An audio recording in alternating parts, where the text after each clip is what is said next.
segments also where such growth is being witnessed. And this is a robust growth, and India is committed, as can be seen from the various reforms, the trajectory of reforms which has been demonstrated during the last more than 10 years and which is continuing. You can see the recent reforms in the GST, where the number of tax brackets have been reduced, and it is aimed at increasing the domestic demand.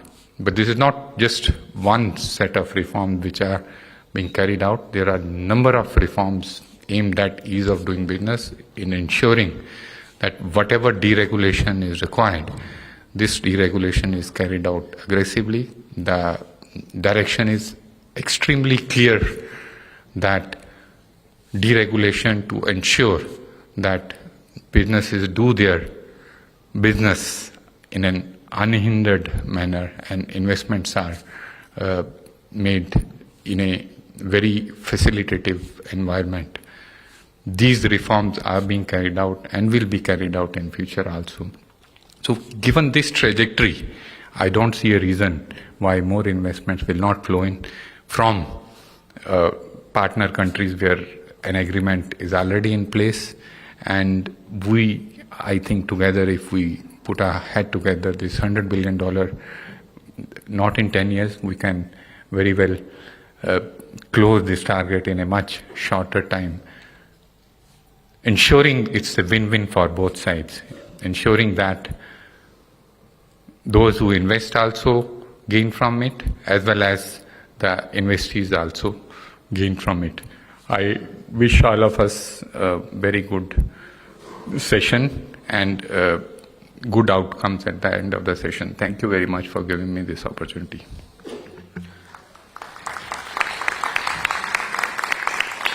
Thank you so much, sir, for your remarks. May I now invite Shri Satyaprakash. Respected Shri Amardeep Bhatia, Secretary DPIIT and Chair of the session, Madam Gurneet Tej,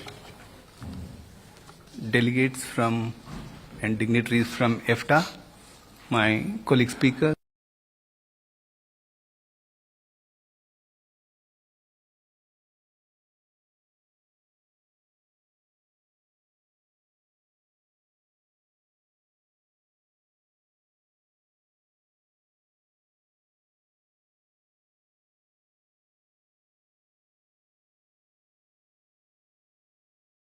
Summit, marking the entry into force of the TEPA.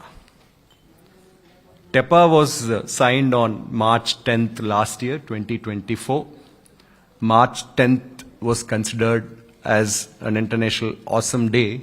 So we call this agreement as awesome, ambitious and actionable agreement. It's a AAA agreement. It's the gold standard in terms of what it has set. Trade dynamics are oscillating between certainty and uncertainty. The market volatility, geopolitical risks, technological shifts, regulatory changes, climate-induced disruptions are impacting the trade and the industry all over the world. In this context, India-EFTA TEPA signifies a predictable and a long-term partnership. It's a trusted relationship of stability and resilience.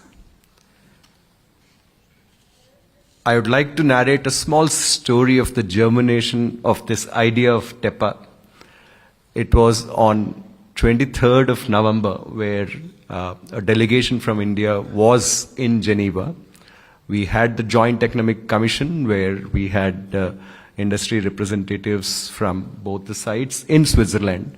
That point of time, Swiss State Secretary, post the Joint Economic Commission, we were having a meeting and there was a video conference with India, with the then Commerce Secretary.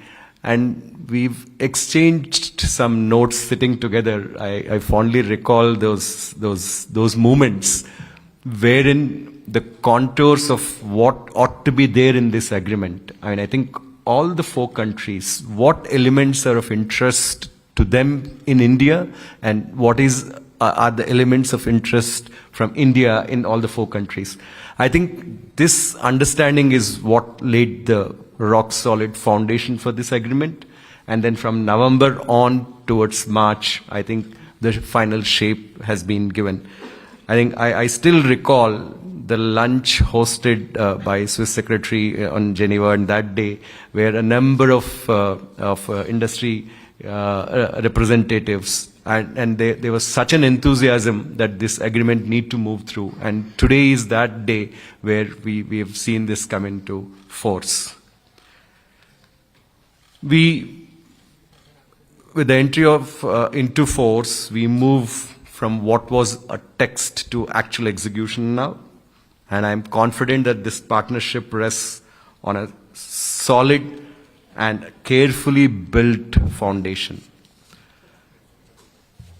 I've been a part of the journey. I'm very happy that the first trade deal of India with European group of countries comes into force today.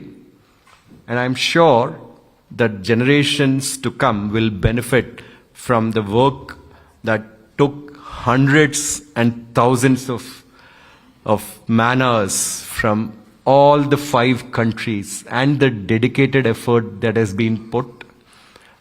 Thanks to my partner Marcus, who's sitting here, who was the chief negotiator from the EFTA side. I think the endless battles we had and endless struggle we had, but eventually I think a mutually beneficial, fair, balanced deal that we struck. TEPA has a lot of joint committees. It has many cooperation mechanisms to supervise and monitor the outcomes.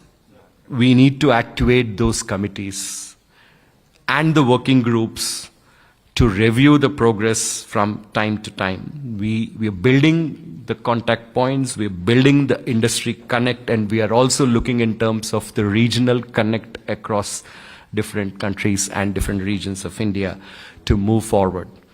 I think for the first time ever in the trade agreements context, a dimension of an investment promotion with a clear commitment of 100 billion in the 15 years, and also a commitment towards creation of jobs has been put. And that now we see in lots of agreements. That was the first ever, and then we see that reflection in many other agreements which are coming in. So I think we did lay the seeds which are growing now, and the future partnership is going to be very, very bright. And take this opportunity to thank and welcome all here. Thank you very much.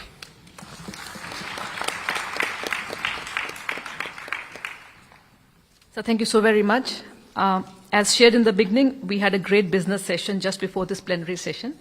Now for the next 15 minutes, because in the interest of time, I'll be requesting 5 participants for this session who are going to share their key takeaways from the session of business which they just did before, representing both India and EFTA, and open the floor for discussion for the next 15 minutes.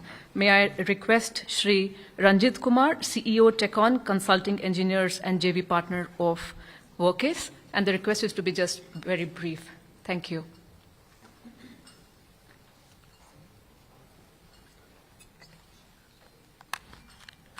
Thank you very much. Hello, everyone. I am representing a new technology, a new area of renewable energy that is called geothermal energy, and representing two firms, Icelandic firm Workcase Consulting Engineers and TECON Consulting Engineers India. Briefly, I can say that India, with over 350 hot springs, holds significant geothermal potential, and studies by Indian and Icelandic institutions identify around 25 promising sites for power generation and over 100 sites for direct heat utilization. Workcase, Icelandic oldest engineering company, almost completing 100 years, has been a pioneer in Iceland energy transition, leading the first district heating project since 1930s and designing most of the geothermal power plants of Iceland. Iceland and India share strong government and institutional ties in geothermal exploration through several MOUs.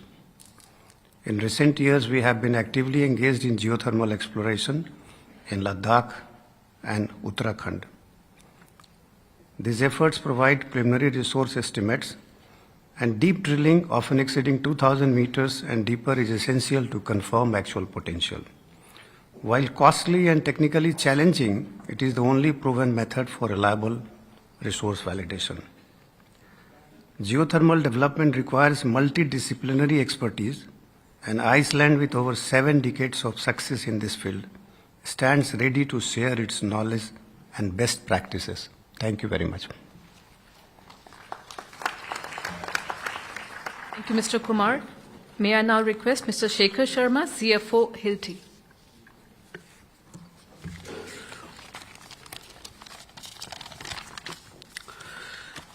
Hello, everyone.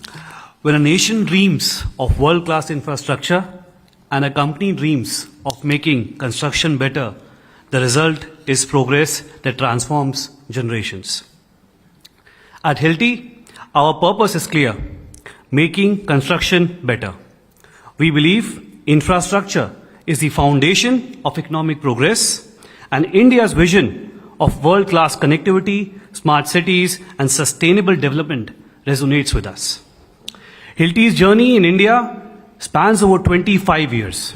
During this time, we have built a strong presence and deep partnerships across the country to drive infrastructure projects across the country in major cities and major metros. We also have been manufacturing in India for the past 15 years, producing high quality products not just for India but for the world. 5 years ago, we established Hilti Technology Solutions in India, a world-class software development center employing more than 500 engineers from top Indian institutes, creating cutting-edge digital solutions for the global construction industry. This combination of sales, manufacturing, and R&D makes India a strategic hub for Hilti. Not just a market, but a strategic center of excellence. And we are not stopping here.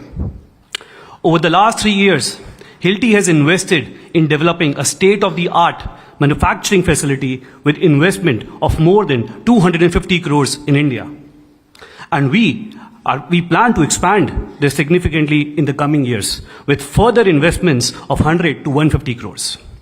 Our vision is bold. Of the 1.7 million tools Hilti manufactures globally each year, we aim to bring 1/3 of that production to India. This will strengthen local manufacturing, create jobs, and contribute to the Make in India, for India, and the World initiative. The agreement between EFTA and India is a catalyst. For companies like Hilti, this means every rupee invested in India now delivers higher returns, not just for us, but also for the Indian economy through jobs, exports, and innovation. At Hilti, we are absolutely excited to seize this moment and construct for India. Thank you. Thank you, Mr. Sharma. Now may I request Ms. Vandana Tandon from SIG Combi Bloc. Hello. Yes, good evening, everyone. So I represent SIG Combi Bloc. We are proud to be a leading manufacturer of aseptic packaging material. Our portfolio has cartons, BIB, bag-in-boxes, and spouted pouches. And, we came to India in 2018. And the last 6 years, we saw phenomenal growth in the Indian market, and which has led to a significant investment for us. Already we have invested more than 2,000 crores here, and we've set up a huge plant for manufacturing of our packaging material in Ahmedabad. And we see a very big opportunity in the Indian market. So basically, we work with big companies, work in beverages. We work very closely with the National Dairy Development Board, many dairy cooperatives and leading players. And the big opportunity that we see that our packaging brings to this industry is huge. So aseptic packaging provides an opportunity, to transport in a aseptic condition without any kind of a cold chain, and which is very important for a market like India. We are very excited to be here and looking forward to further growth in the Indian market and further investments. Already we have created more than 300 jobs in India, and in future we expect to see much more investments and growth. Thank you so much. Thank you, Ms. Tandon. May I now request Mr. Abhinav Khare from Compact Food.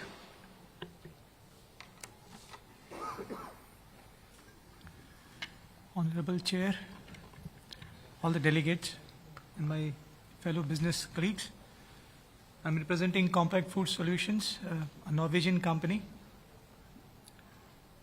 We are in the field of specialized nutrition for more than 75 years. And we're very proud to have 2 manufacturing units in India as we speak today.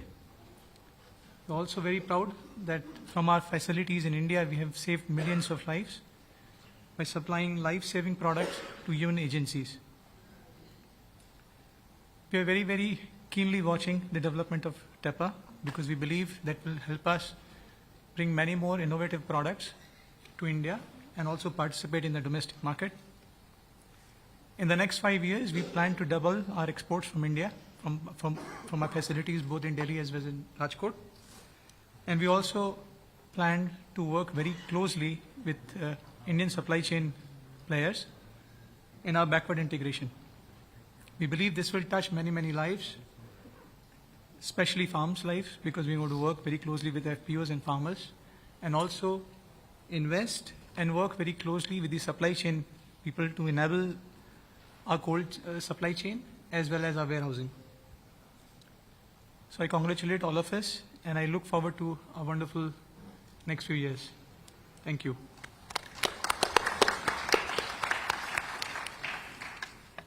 Thank you so very much. May I now request Mr. Derek Dice from DNB? Hello. Yeah. Good evening, friends. I congratulate everybody for the successful implementation of TEPA today. My name is Derek Dias. I represent DNB Bank in India.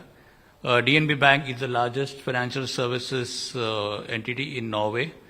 It is majority owned by the government of Norway. The bank has a strong credit rating of AA minus from S&P, which makes it one of the large, very highly rated global banks. It's also a significant player in the maritime and energy industry globally. In India, the main mandate of the bank is to support basically India-Norway trade. That is two-way trade between India, that is exports from India to Norway and Norway to India by providing trade finance solutions. Also, since there are Norwegian companies who are investing in India, we also provide long-term financing solutions for these companies. The bank is also the largest investment bank in the Nordic region, which means we provide advisory services related to capital markets and M&A with regard to these companies in India. We're very excited about the signing of the EFTA because it provides many opportunities to us with regard to financing, especially with regard to trade, as we see a quantum jump on the trade happening between India and Norway specifically. So we would like to see that. Similarly, with regard to advisory, one point which I would like to mention is that Norway is a good hub for capital markets for the maritime and the energy sectors. And with the energy sector being now a prime focus for the government of India, I think Indian companies can access capital from Norway as such, and DNB can play a very active role in facilitating that raising of capital. I look forward to success of the the TEPA agreement to all of us, and wish all well. Thank you.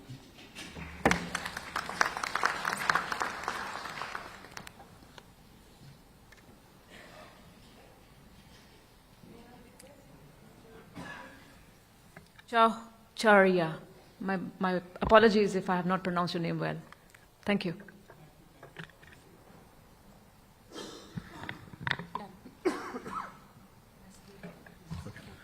Thanks for the opportunity, and This is Gautam Chowcharia. I represent UBS in India. UBS is one of the largest financial services firm globally, overseeing client assets of more than $5 trillion. Our client-facing business in India has been present for more than 3 decades, while our GCC equivalent Servco has been present in India for more than 10 years now. With the integration of Credit Suisse last year, we onboarded over 7,000 employees in 2025, and now India is now more than 16% of headcount for us globally. In terms of our investment plans, India is a growth market. We will continue to invest in India, both for client-facing businesses as well as for the Servco. We do want to leverage the local talent and connectivity to drive global activity through Servco. Specifically, we did announce taking up plans to take a 4.95% stake in 361, the largest wealth management firm locally. That will be roughly anywhere between $220 to $230 million, depending on the currency rate. We are also assessing new business opportunities for the bank branch license we have in India, and we'll hopefully have some details in future. In 2026, we are also further expanding our presence in Hyderabad with planned additional headcount of 1,800 people, and also obviously additional real estate space. India will also be a key hub for AI talent and development for UBS globally. And we are investing in upskilling our current employees, in addition to hiring new talent to work on AI projects for our global operations. So India will be a key AI talent hub for us. Lastly, I do want to mention the social impact initiatives from UBS. We do believe in investing in the community. Over the next 3 years, we will invest close to 15 million CHF, Swiss francs, towards education, health, and skilling students.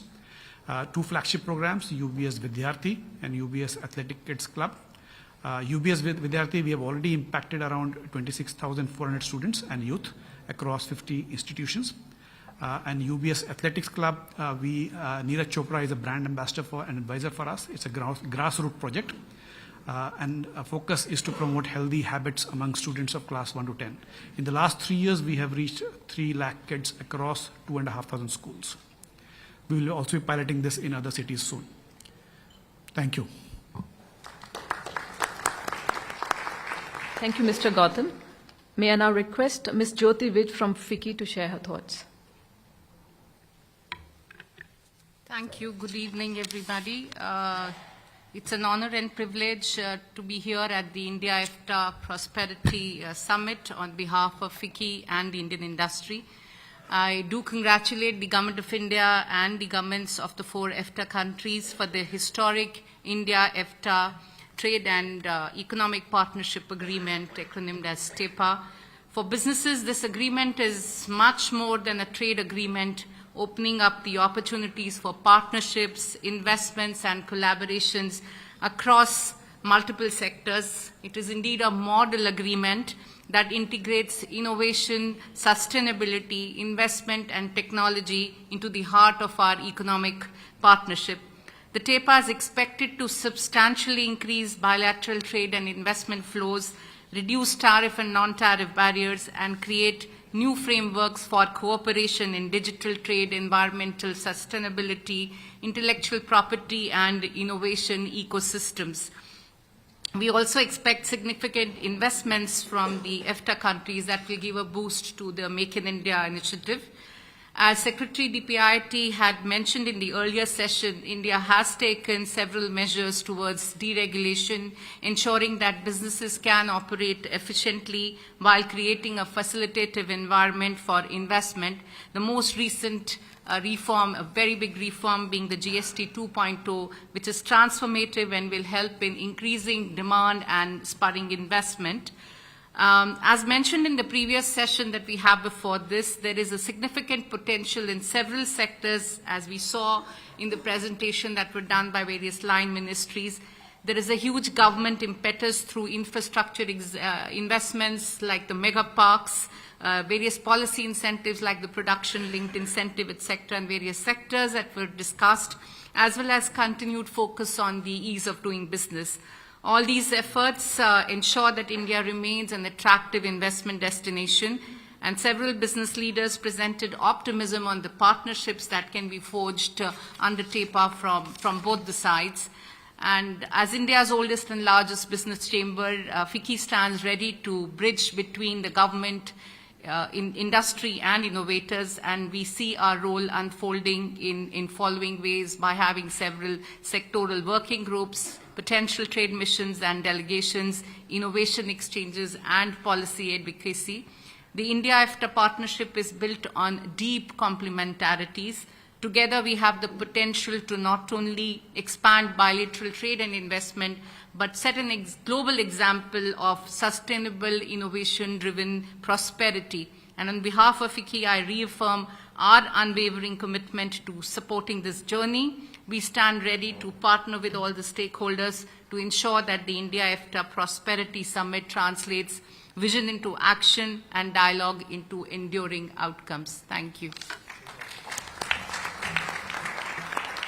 Thank you, Ms. Vij. May I now request Mr. Rajiv Memani from CII? Yeah, hi. Let me pass on my congratulations to the various dignitaries who have come from the EFTA countries and also to the Honorable Minister of Commerce and his team in the Ministry of Commerce.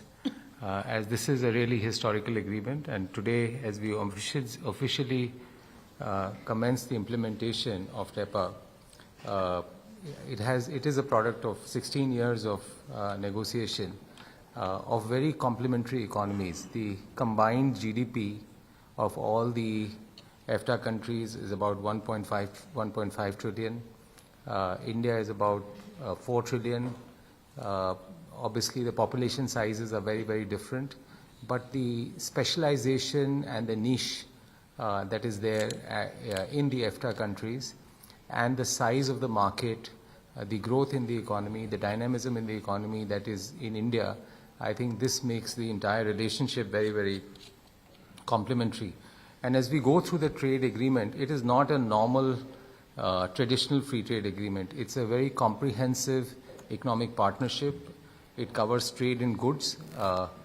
More than 95% of the goods that are traded between both countries are part of the tariff reductions.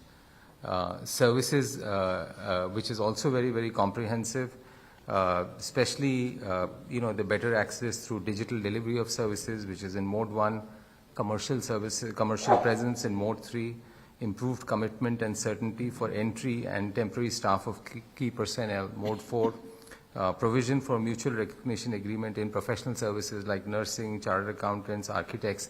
This will all give a massive impetus to services trade. And as was mentioned earlier, GCCs, which are really a big strength of India, if we can encourage that also, and there have been some great examples, I think that will also give a big, big push.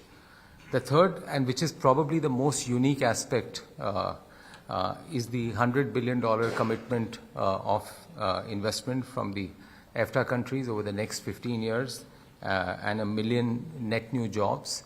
I think this gives a tremendous opportunity for Indian companies to access capital, technology, and for EFTA countries to really generate some very strong returns in an economy that's growing at almost 10% on a nominal basis. So that's what I said. It's a very, very complementary relationship. As CII, we've been very actively engaged. We've been part of various delegations in April that went to Oslo. In the summer, we had gone to Zurich. So I think these delegations, along with the delegations being involved in providing inputs to our industry members, giving inputs from industry members to Ministry of Commerce, and has been something that CI has been very focused on. And going forward, we've just come out with a report that captures the highlights of the EFTA agreement, and there is continuous engagement between CII and its various members on each element of the EFTA agreement and how this can be further taken forward. So the EFTA agreement deals not only with goods, services, investments, but also with a lot of the non-tariff barriers. and resolving that. So it creates a great platform to see how we can accelerate. Today the trade is about $25 billion between EFTA countries and India. I think it's with better balance in the short to medium term, this trade can be accelerated, and also we can ensure there is better balance of flow of goods and services on both sides. So once again, my compliments, and I think this lays a great foundation for accelerating trade and investments between the two sets of countries. Thank you very much. Thank you, Mr. Memani. Now I'll request Mr. Sunny Daseja from Aero Robotics. Thank you. So, this partnership between India and European Free Trade Agreement has the potential to be transformative for both of us. For India, it has access to the world-class precision technologies and advanced engineering capabilities. For Europe, it means access to India's unmatched scale, cost efficiency, and the rapidly growing market. Precision manufacturing sits at the heart of this collaboration, whether it is aerospace, clean energy, or healthcare. Looking forward, the big leap will be coming from AI and robotics. At Aero Robotics, we are building an operating platform for industrial maintenance operations. We combine physical AI and digital AI to inspect and maintain the health of critical infrastructure. We build advanced robots that go where humans cannot go or should not go. These robots can crawl, fly, or walk. Alongside this, we build an AI platform that can help these data collected by the robots transform into a predictive intelligence. As a result, the impact we bring is massive savings and, most importantly, protecting human lives. For us, precision doesn't mean accuracy, but it also means reliability at scale and helping people do better in their jobs. Lastly, I want to mention that if India's scale and Europe's precision meet together, the robotics and AI could unlock a $100 billion opportunity by 2030 in sectors like clean energy and industrial maintenance. Thank you. Thank you, Mr. Daseja. Now, we are all set for listening to our esteemed delegates from EFTA countries, where in the next 20 minutes or so, they'll be giving their keynote addresses. Firstly, may I request Director General of External Trade, Ministry of Foreign Affairs of Iceland, Mr. Ragnar Christiansen. Thank you very much, Chair. Distinguished colleagues and dear guests, today marks a truly historic milestone in Iceland's trade relations and economic diplomacy. As we witness the Trade and Economic Partnership Agreement between the EFTA states and India officially come into force, we celebrate not just a trade agreement, but a bridge between continents, cultures, and countless opportunities. As members of EFTA, we have long recognized India's enormous potential as a trading partner.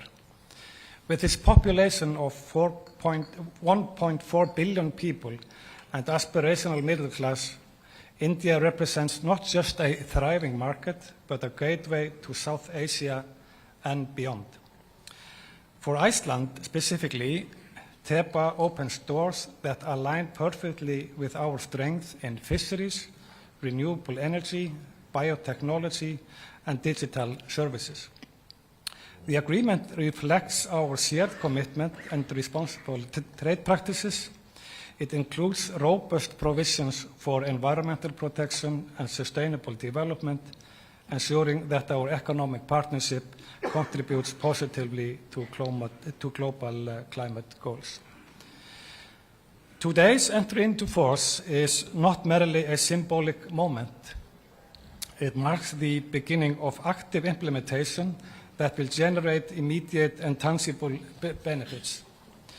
Working in close cooperation with our Norwegian partners and India's Ministry of Commerce, we are launching a promotion campaign to ensure that businesses on all sides fully understand and can capitalize on the new opportunities which TEPA is providing. Our approach will be comprehensive, targeted outreach to small and medium enterprises, high-level business delegations from the digital awareness campaigns, and capacity building workshops. Even before today's official entry into force, we have witnessed encouraging signs of the transformative potential this agreement is holding. Hampiðjan, which is a global leader in fisheries and aquaculture technologies, has made strategic investments with Kohinoor, a leading Indian rope manufacturer, demonstrating how Icelandic maritime expertise can find new markets and partnerships in India. The success of Bharat Skirap, an innovative dairy producer in the Indian market, shows how our unique food culture and dairy traditions can resonate with Indian consumers and create entirely new market segments. US's advanced prosthetics technology addresses India's growing healthcare needs. Alvotech's biosimilar innovations can help make life-saving medications more accessible to millions. JPT Mare's advanced food processing solutions align perfectly with India's food security and modernization goals. These are not just business opportunities, they represent partnerships that can improve lives and create shared prosperity. And as we celebrate today's milestone, we must also recognize the broader context that makes this agreement particularly significant. India's GST 2.0 reform represents a fundamental transformation of the Indian market, creating unprecedented integration across states and regions. This reform means significantly reduced compliance burdens and administrative complexity for foreign businesses entering the Indian market. TEPA arrives at precisely the right moment to capitalize on this transformation. And as we embark on this new chapter, I am filled with optimism about what our partnership can achieve. The agreement which we are celebrating today is a foundation upon which we will build deeper relationships and create new industries. Finally, let me acknowledge the vital role which our embassy of Iceland here in New Delhi plays. Their deep understanding of the Indian market, their network of relationships across government and industry, and their unwavering commitment to Icelandic interests will be instrumental in ensuring that TEPA delivers on its promise. I thank you.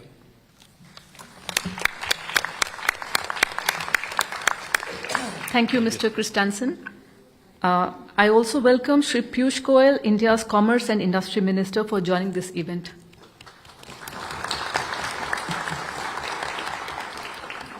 May I now request Ms. Christine Ling, Deputy Director, Foreign Affairs, Liechtenstein, to share her keynote address, please. Thank you, Chair. Honorable Minister Goyal, distinguished colleagues, dear guests, first of all, I would like to convey Deputy Prime Minister Monauni's gratitude to you, Excellency, for organizing this important summit to celebrate the entry into force of the Trade and Economic Partnership Agreement between India and the EFTA states. Allow me to say a few words on our Deputy Prime Minister's behalf.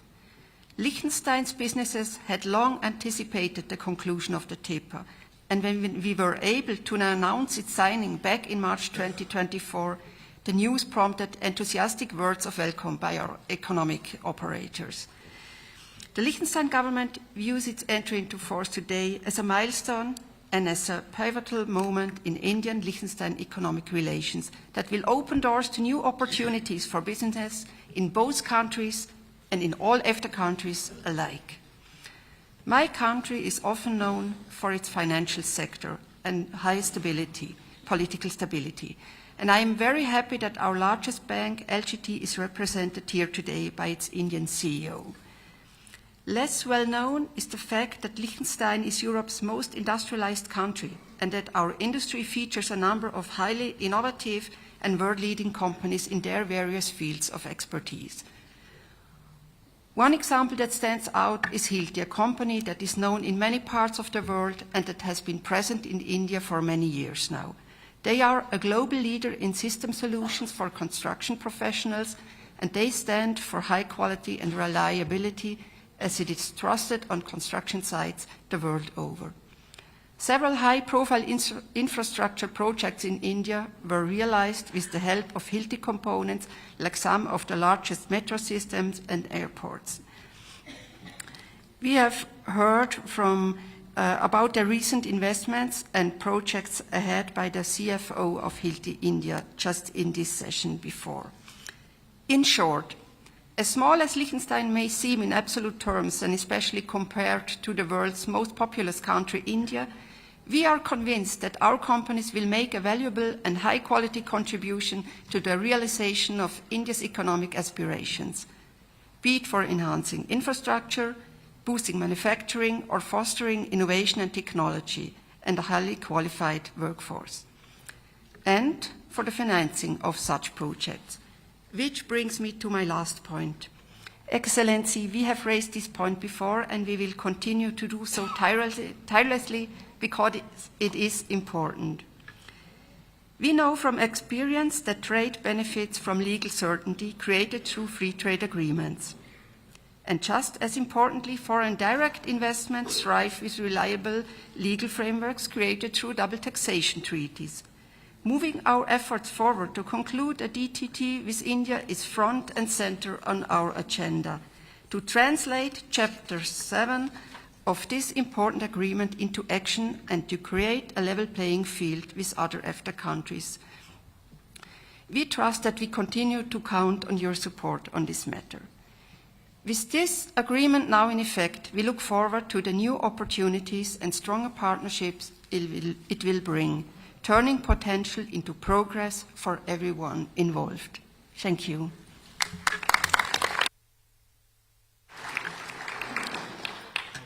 Thank you, Ms. Ling. We'll be playing now a video message by Cecilie Myrseth, Minister of Trade and Industry, Norway, followed by the keynote address of Ms. May Ellen Stenner, Ambassador of Norway. Dear Excellencies and business representatives, I really feel like I'm missing out by not being in New Delhi with you today. And thank you, Mr. Goyal, for inviting us all to mark the entry into force of the India-EFTA Trade and Economic Partnership Agreement. Your personal engagement in expanding the trade relationship between India and the EFTA countries is truly remarkable and greatly appreciated. And I also appreciate your visit to Oslo not long ago. The entry into force of the TEPA is certainly a milestone that is worth celebrating. In a world marked by uncertainty, this agreement sends a clear message about the importance of stability, cooperation, and the power of trade to drive progress.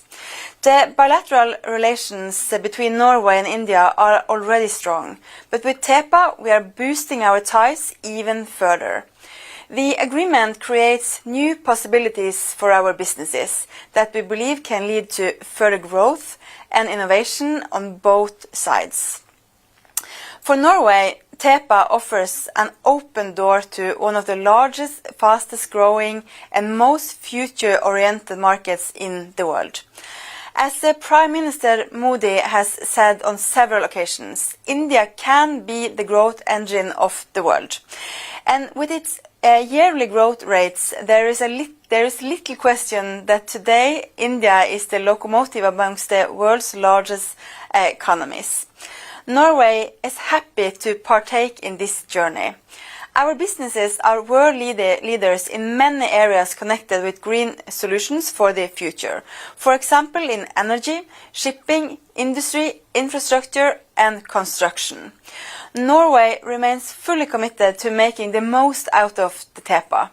We will use the agreement as a platform to strengthening investments and industrial collaboration between our countries.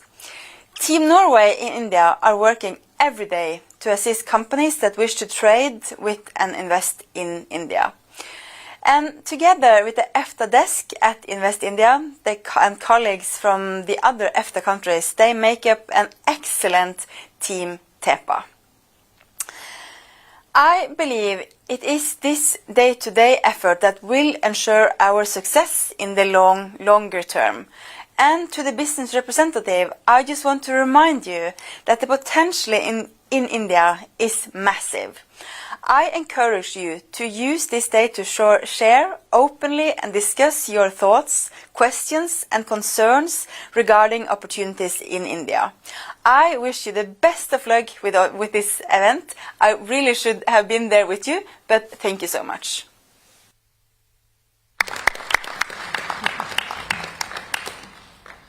Honorable Minister Goyal, State Secretary Budliger, Director General Christiansen and Deputy Director Ling, also Deputy Secretary General Schlagenhoff.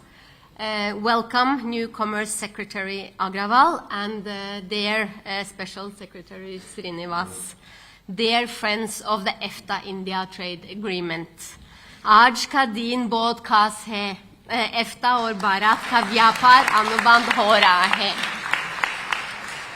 It's a great honor to be here with you on this historic day. The TEPA is finally entering into force. This milestone trade and economic partnership agreement makes the great destination India much more available for EFTA businesses and industries. As you heard from Minister Myrseth in the video, this agreement sends a clear message on the power of trade to drive progress. With TEPA, we are boosting our ties even further. I'm proud to say that there are now around 160 Norwegian companies doing business in India. I have with me a substantial business delegation here today. These are Norwegian companies who are reporting that they are profitable in India, who have been awarded significant contracts in India this year, who are creating joint ventures with Indian companies for manufacturing, who are collaborating with Indian industries in introducing green solutions, and who are planning investments in India in the years to come. This is happening in the maritime and shipbuilding sector, in new energies such as batteries, fuel cells, hydrogen and LNG, in fertilizers, ammonia, in clean tech and circular economy, in materials and biochemicals, in food processing and seafood, and many more. Norway is here and we are ready to expand into the Indian market. We are looking forward to the entry into force of the TEPA and we are deeply committed to further strengthening the Norway-India relationship. Thank you so much. Dhanyawad.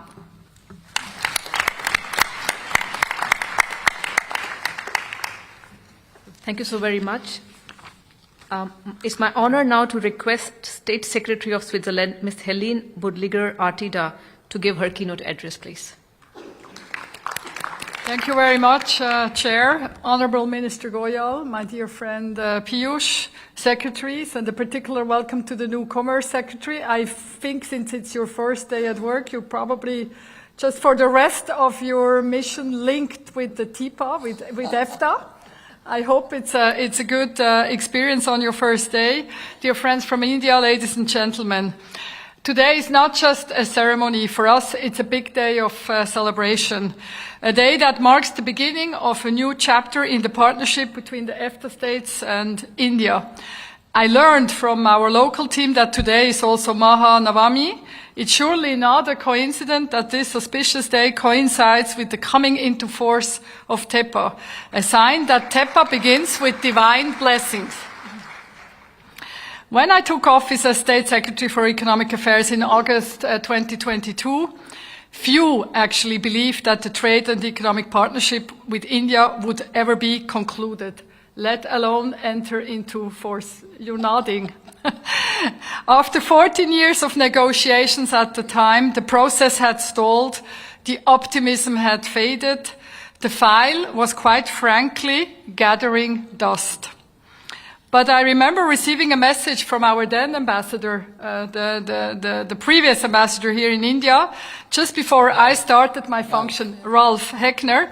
He said, he phoned me. I was still in Bangkok finishing my mission as ambassador. And he phoned me and he said, Helen, EFTA must act now. A window of opportunity is opening. And I sort of felt it, the great energy, although I have not met you. And we sort of felt, I think in the 4 capitals of EFTA, that things started to shift. On my very first day in office, I thought this is a great topic. I raised it right away with my colleagues, and I have to tell you, their reactions were somewhat cautious, because they had tried for 14 years. But I believed in the agreement. I believed that with the right timing, the right people, and the right energy, we could make the impossible possible. And luck was on my side, because a few weeks later, I met your great minister. I don't know if you remember. It was a sunset cruise in Bali. No, we're not vacationing. This was the G20 trade ministers, and they graciously, the Indonesian presidency invited us for a sundowner on a lovely boat. And this is where I met Honorable Minister, and I was the new kid on the block, I think 4 weeks or something into the job. And I introduced myself and said, I really want to conclude this agreement. And he looked at me, up and down. He looked rather surprised and said, well, let's see. But that moment was the beginning of a real thing. From there, we built trust. We had to work very hard. You heard it also from the Indian chief negotiator. I have to say it wasn't easy. It was really a roller coaster. Sometimes I felt that we were close, and then a problem came up. It required trust, patience, and a lot of coffee, I guess, for you guys. For me, it's Coke Zero or Diet Coke. But it also required something much deeper. We really had to believe in it. Believe that even after such a long time of negotiations, something could change. That diplomacy isn't just about documents, it's about people coming together. We negotiated with intensity and with respect. I still remember the first time we met, we agreed on 2 rules. We will not push each other on sensitivities, and we will do whatever it takes to make it a balanced deal. And I think we have kept that promise to each other. So this is a moment of pride, not just for me personally, but for everyone who contributed. And believe me, there were many, many, many involved. Foremost, our negotiation teams, but then also businesses, in order to get this very innovative idea of an investment pledge going. It's actually not our money, it's the money of our private sector, so we needed to convince them. But I can report here that they're all fired up for the highlight of tonight, and Minister has told me that he will make the time to listen to your investment pledges. So I think today we are finally on that bridge, which is going to connect India even stronger with the EFTA agreement. Now, I have a long speech prepared, but I think we're all really waiting to hear the companies to speak, but he knows me. So you heard Liechtenstein would like to have a double taxation agreement in place. If I also may place a wish in your hands, Minister. It's actually not your ministry, but I'm sure you can help us. We would like, with this massive inflow of investment, we would like to have a bilateral investment treaty in place. Last time I was here, I had a wonderful conversation with your Minister of Finance, and I'm hearing that there is a model text in preparation. But I think it's very important that the framework conditions are in place so that this investment can, as of today, really continue to flow. So this, again, I repeat, is a day of celebration. I have to say, life has become difficult if you're in trade, so we haven't had much celebration in recent months, so I was very much looking forward to jump on a plane and to come here. And I feel also confident that the teams that are locally in place, I also want to greet the CEO of Invest India. I'm counting on your EFTA designated desk to make this a smooth operation for our companies, and then of course on our local EFTA ambassadors here. My good friend Maya is all fired up. Really a heartfelt thank you for your personal engagement. Again, you're making time now to be with us, and I leave it at that, and I'm looking forward also myself to hear all these investment pledges that are lined up. Thank you very much. Thank you, Ms. Atida. We're very glad to know that India gave you the opportunity to celebrate that too in a very auspicious and a festival season. Thank you so very much. May I now request Shri Rajesh Agarwal, who has today become Commerce Secretary, joined this key position. Therefore, this address becomes very special for him and special for all of us. Thank you, Rupanjali. A very good evening to all of you. Honorable Minister for Commerce and Industry, Government of India, distinguished dignitaries and honored guests. First of all, I'd like to extend a very warm welcome to Swiss State Secretary Ms. Helene Verdleiger,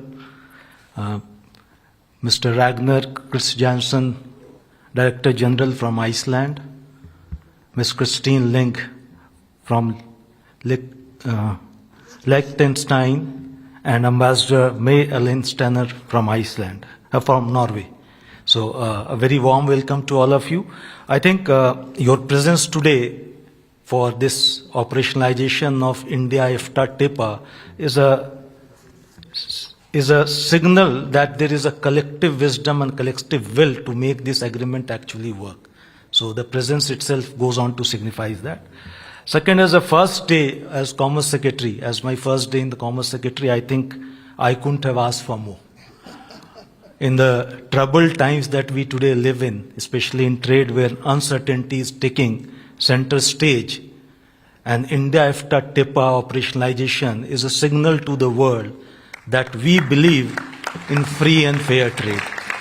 There's already the 5 partners. We believe in free and fair trade, and we are here to make it possible for our businesses on both sides. So I think today marks the beginning of a remarkable journey, and we are not only starting an agreement, we are laying the foundation for a new era of shared growth, innovation, and prosperity.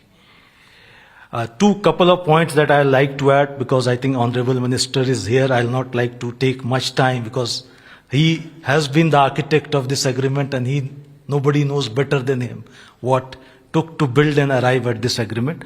I'd just like to add couple of points. One, India today is on a cusp of a historic transformation. We are the 4th largest economy of the world. We are going to be the 3rd largest economy in the next few years. Our credit rating is going up. The GDP growth numbers are doing good. And our young population is thriving to grow. The young middle class is thriving to grow fast. And I think the investment commitment that has come as a part of India-EFTA TEPA is also a testament to the India story. Because there is a belief in the India story, and that's why investment agreement also has for the first time come as a part of a free trade agreement. I believe both sides need to work together to make this a reality. All skepticism around whether investment commitments can be made as a part of agreement needs to be dispelled with, and we make to make it a reality. I think the step being taken today for announcement of some of the deals is a step in the right direction, and hopefully we'll keep up the momentum to see that we create a business environment for our businesses on both sides to take advantage of this agreement and create right partnership for investments in the country. And I can tell you the best way to leverage the emerging market of India is to produce in India. Because in whatever weather the economy goes, I think it is the domestic producers or producers who are in India are going to be the safest and the nearest to the market. So I think that's been a very wise decision on the part of the EFTA partner countries also to put their money on India. Lastly, I'd like to add that all the free trade agreements that we do are very good in intent, and we try to strive to create good business environment for businesses in terms of market access and tariff and non-tariff environment. But in reality, if we want to make it happen, I think we need to keep on connecting with each other and working together, because doing an agreement is just a job half done. The other half of the job is that we need to ensure that the commitments made under the agreement are made good by both sides, and we are able to give our businesses not only a tariff-free environment but also a non-tariff-free non-tariff barriers are also removed and ironed out in a manner that our businesses feel happy to take long-term risks and long-term bets in our market. So that is also something on which, and I feel the agreement provides for very ambitious provisions around working together to remove non-tariff barriers also as we work together for operationalization of this agreement. So we hope to work together to see that we are able to actually make it to trade facilitation is key to actually how we make free trade agreements work. With these words, I'd like to thank you all for being here today again and look forward to working with you all to make this agreement actually a people's agreement and make the commitments that we have made for our businesses on both sides a true reality. Thank you very much. Thank you, Rajesh, sir. Now the moment has come to hear very positive, inspirational and extremely motivating thoughts of Shri Piyush Goyal, India's Commerce and Industry Minister. First, the industry was going to speak. Okay, sir. I was told perhaps you're going to say, but we'll wait for that, sir. Thank you so much. All right. So I think with this, we can go to our next section where we will be requesting industries to share their thoughts about their investment plans in India. And I may start with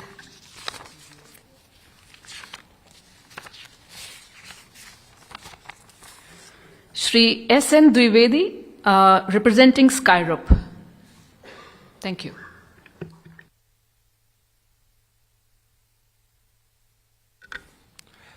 Thank you, everybody, Mantri ji and dignitaries around it. In Iceland, there's a product called Skir, which is a man-building product. In fact, this was the product which Viking used to eat, and we been to the Iceland, and there we got this product for 7 days, and I found that's the product which is missing in India, because it is full of protein and made of only cow's milk. We did it, and after having that 7 days in Iceland, I decided to bring this product to India and started making in Noida. And this product contains about 12% of protein and 120 milligram of calcium in a 100-gram cup, which replaces 3 eggs. So this particular thing was missing in India, and being so many companies here in milk sector, nobody dared to start that product. Further, I would say this product we introduced to the Indian Army, and the first consignment for the Skir powder, which contains almost 60% of protein, has been given to the border areas like Leh and other places. So this product, of course, infrastructure is equally important, but this product is really important for the human being in India and the people, those who are deprived, especially the vegetarians. So the first plant I have put in Noida, which is working very well, and we have created almost 20,000 cups every day we are making it. Presently it is available in NCR, Mumbai and Bangalore. Now, idea is this can replace the medicines. So the people, those who are depending on medicines, if they start eating in the morning, they breakfast this particular product, I am telling you, it will do miracles. I am 70 years old man, but then you see, I have a 35 years energy. So this is something. So this product, I can tell you, this will create a very good scenario, particularly in the people, those who are suffering from the diabetes or blood pressure.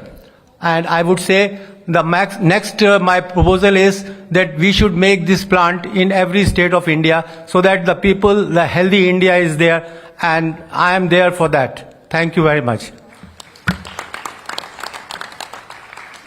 Thank you, Mr. Dwivedi. May I now request Mr. Mahesh Baheti from Kohinoor Ropes, please.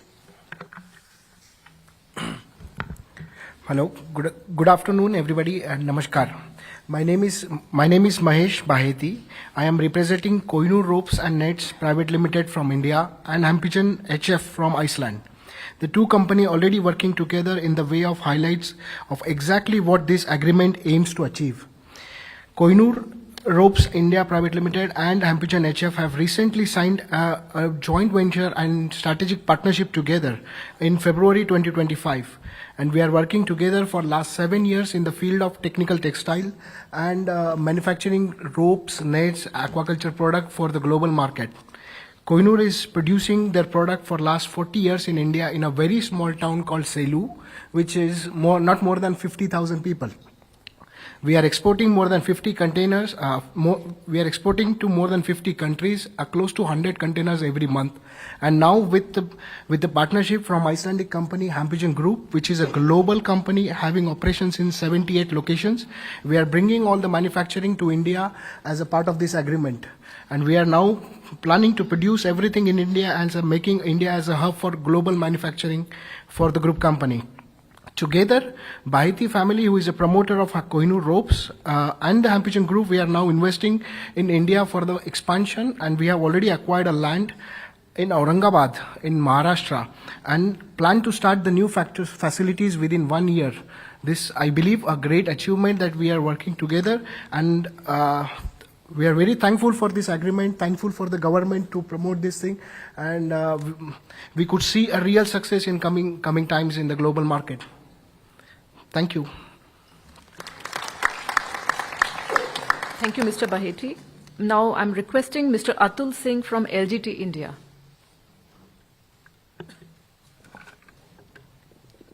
Thank you. Honorable Minister, all the dignitaries. Good evening, everyone. My name is Atul Singh. I'm representing LGT Bank, which is the largest bank in Liechtenstein, AA rated bank, one of the highest rated banks in the world, managing about $450 billion of client money. In India, we have strong presence through two of our businesses. One is we run core private banking operations, 250 people across 11 locations in the country. We also have multiple funds that bring foreign capital into the country as well. And the second business is a private equity fund which invests in companies that are creating positive footprint for the world, so largely companies in affordable finance, energy transition, as well as healthcare.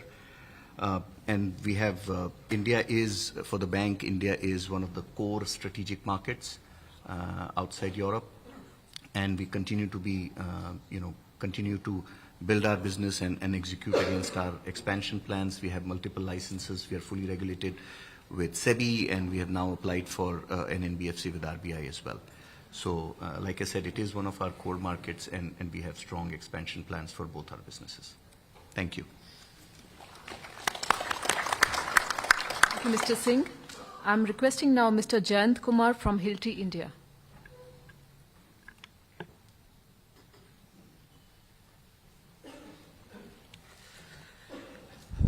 So, hello once again.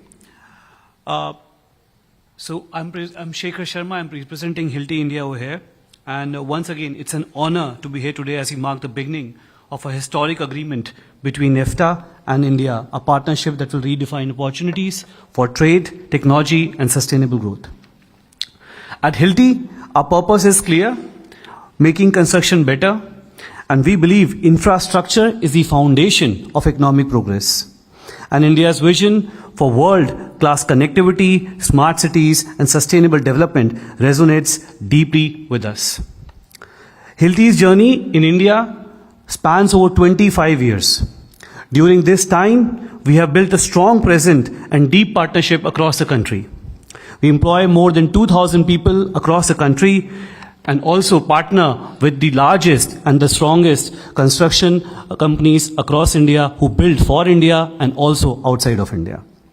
We have been manufacturing in India for past 15 years, producing high quality products not just for India but also for the world.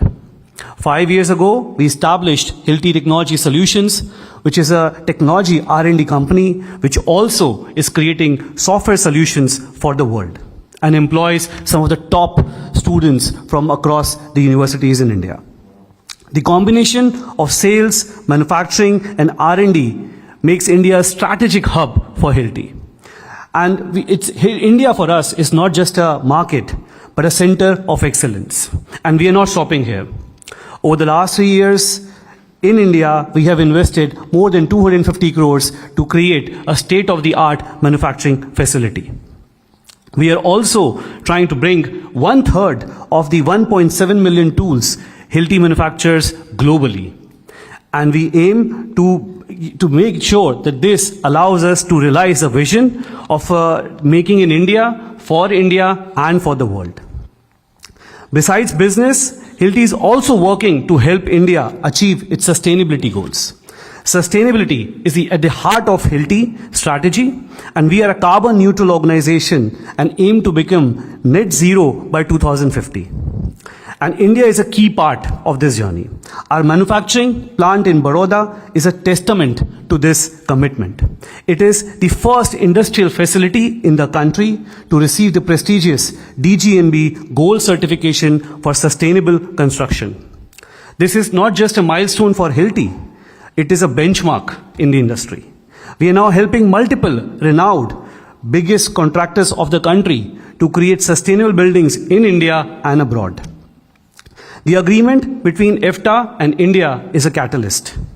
For companies like Hilti, this means every rupee invested in India now delivers higher returns, not just for us, but for the Indian economy through jobs, exports, and innovation. We are ready to seize this moment and continue to build for India and the world. Thank you. Thank you, Mr. Sharma. Now may I request Ms. Annette Holt from Konsberg. Yes, namaskar and thank you. I'm heading a Norwegian company that delivers high technology shipbuilding equipment to the yards in India. And I'll just mention some of the contracts and MOUs that we have signed the last year. So we have signed a MOU with Swan Defense and Heavy Industries to provide ship design and sustainable green solutions for the shipbuilding market. We also signed an MOU under Nordshipping in Oslo this summer with the Garden Reach shipbuilders for construction of India's first indigenous polar research vessel. So we also have been awarded some significant contracts lately. So in the beginning of the year, we were awarded a contract for delivering a replenishment at sea equipment for the fleet support and supply vessels for the Indian Navy, where we also have 60% local content. And just some weeks back, we also was awarded for the full equipment package for the Indian's first electrical tug that's going to be built under the Green Tug Transition Program. This week, we have been awarded the contract for water jets for 6 next generation missile vessels that will be built at Cochin Shipyard. The 2 last projects, they will also be a combined delivery of imported goods from Scandinavia and also of local content. And it also is a need for increase of local employees. We have actually the last couple of years, we have increased or doubled the size of our office. We now are reaching 200 employees, and we also see that when we are going to deliver the mentioned project, we will also increase the manpower in the office. So we are looking forward to this agreement and also a combination about what it will mean for less tariffs that makes our equipment more cost competitive, but also the increase in local capacity and capabilities. Thank you. Thank you, Ms. Holt. Now, may I request Mr. Iyer Srinivasan, representing ELChem, to talk about his investment plans. Good evening. Namaskar to all. I represent ELChem, a 120-year-old company listed on the Oslo Stock Exchange and among the top 1% of the companies in sustainability. Thank you. We are in the business of making advanced silicon-based materials for building a sustainable and better future for the world. We want to be carbon neutral by 2050. That's a stated ambition. You will be surprised to know Elkem was present in India since the 50s when we were supplying furnaces to the ferroalloy industry in India. Just independent India, and ferroalloys was required for the steel manufacturing. It took a lot of time. In 1987, we set up the legal entity, and it took us even more time to set up the first manufacturing unit in end of 2016. And that success built interest in India. We set up the second manufacturing unit in Chakan in 2020, just before COVID. And the third manufacturing unit will be commissioned in the first quarter of 2026, most likely January. So this growth has been sustained. We are in India representing about 4% of Elkem's revenues, and strongly believe there is abundant opportunities for increasing. Specifically, we are looking at opportunities in silicon, specifically with the semiconductor push by the government. We are already present in all the infrastructure projects, which will continue. We are also looking at investments in chemical space. Just to give you a ballpark idea of our future investments, whatever physical investments in equipment and machinery, excluding excluding the land and building, we will be spending 5 times more in the next 3 to 5 years. Thank you very much. Thank you, Mr. Srinivasan. Now, may I request Shri Shubhankar Chaudhary from Crown LNG. Good evening, everyone. I represent 3 companies from Norway, the Crown Group, Camphor Shipping, and Thor Atomic Power Corporation. I would like to just make a brief of the number of investments that our group is making in India. The total expansion of the investments is almost $15 billion. We are developing a 1.2 billion USD 7 MMTPA terminal at Kakinada. Next to this, we have lined up a 5 gigawatt AI data center park, which will have a captive gas-based power plant with 100% carbon capture to provide net zero power to large-scale hyperscalers in the state of Andhra Pradesh. We have recently just initiated a 5 million metric tons LNG terminal at Haldia based on gravity-based structure. This project is going to be very strategic for the northeastern parts of India, as it will give access to National Waterway 2, which is over 900 kilometers. And our company from Norway, Camphor Shipping, will be providing the entire bunkering system for this 900 kilometers. Along with this, we have just initiated a thorium nuclear power plant, which is a tried and tested technology we are bringing from Norway.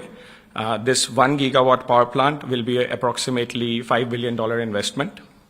I would like to thank Invest India, Ministry of Commerce, the Norwegian Consulate, and Innovation Norway for providing all the support to us for reaching where we have reached today. And we are fully committed to these investments, and we look forward to taking part in the Viksit Bharat journey of India as India becomes a developed country towards 2047. Thank you. Thank you, Mr. Chaudhary. Now may I request Mr. Karan Dua from ABB India. Thank you. Good evening, everyone. Karan Dua representing ABB India Limited. ABB is a global leader in electrification and automation industry. With Swiss origins and present in India for over a century, including 75 years of manufacturing, we built a deep end-to-end presence from being a listed entity to our R&D operations to engineering services and business services. India is among the top five markets for ABB globally and well on track to becoming its 3rd largest in the coming years. Our people and technologies, they power India's metro stations, electro locomotives, airports, and over half of the hyperscale data centers and more. Our footprint includes 5 manufacturing sites across 4 states, 5 R&D engineering centers, including ABB's largest single-location hub globally. With over 10,000 employees, a network of 750 channel partners, 8,000 suppliers across 150 cities, we are deeply embedded in India's industrial ecosystem. We have been investing consistently and will continue doing so to expand our footprint and our impact in India. And the recent investment of 140 crores to expand and modernize our low-voltage motors manufacturing facility is a testament to that. In addition to launching India's first premium energy efficiency motors free from rare earth metals is a reflection of our commitment to this long-term sustainable growth here. Thank you. Thank you, Mr. Dua. Now may I request Mr. Matthias Meyer from Barthollet.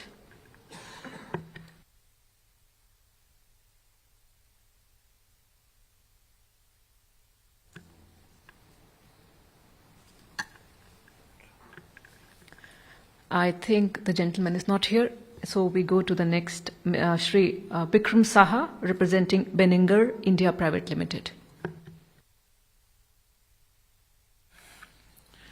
Good evening to everybody. So just to give you an update, so I'm representing Benninger India. We are a manufacturing plant located in Chakan in Pune.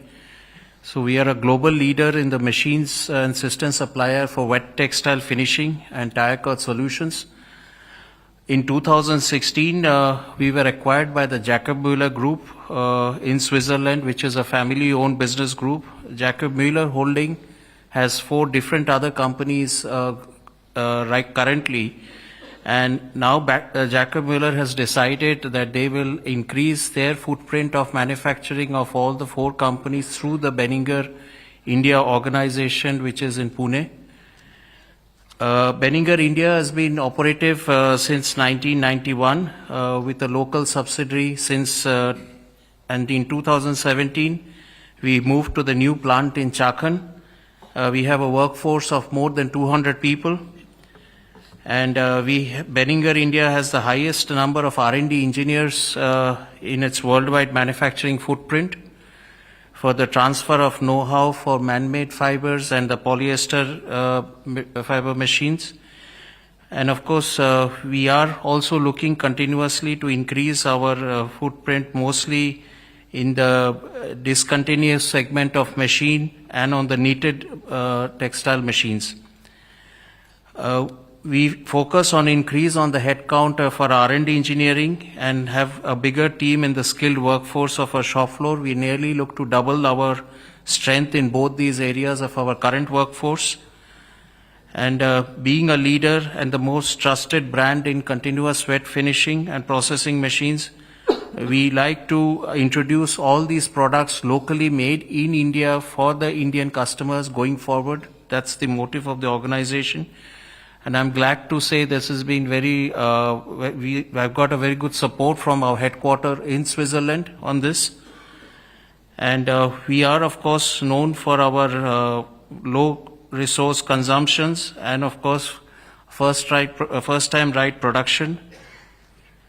And we look forward to our continued contribution to India, and I only can say that from the headquarter point of view, they look at India as I think the most important manufacturing unit in the global footprint, and I'm sure we can make a better for them for their overall turnover. Thank you very much.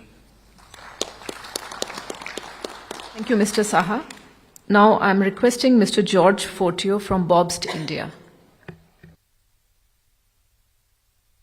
Eminence, guests, share colleagues from business, from EFTA.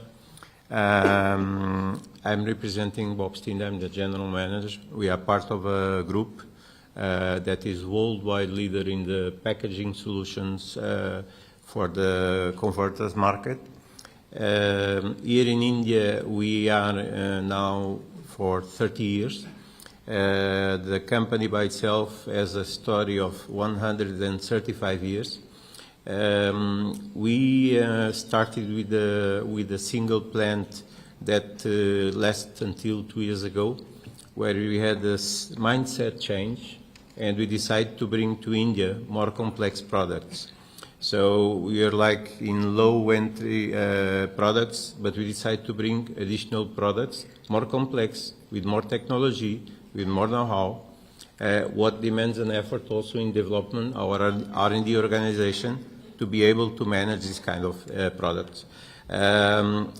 We have a plan to invest in the next 5 years, additional 10 million Swiss francs, on the top of the 15 million that we have already invested so far.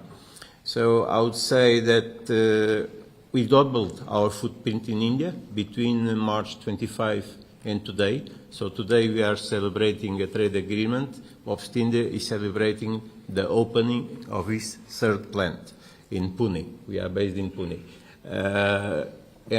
With this, today we are around 600 people, but in the next 5 years we want to grow to 1,000 plus. This is our plan, this is our commitment, this will be our investment, and out of our products, 80% is for export, 20% is for local market. Even though by the group, India is considered as a strategical axis to continue to go and develop for the next decades. And this agreement just motivates us even more to continue. We believe in India. We believe in that India is capable to do more than we are doing today. So we believe in new things, new products, more advanced technology, transfer of know-how, creation of jobs, and localization. Because today 50% of our product configuration is still imported from Europe, sometimes from Sweden even. So this will mean a lot of additional business for our suppliers, jobs, revenue for them, and benefits for India.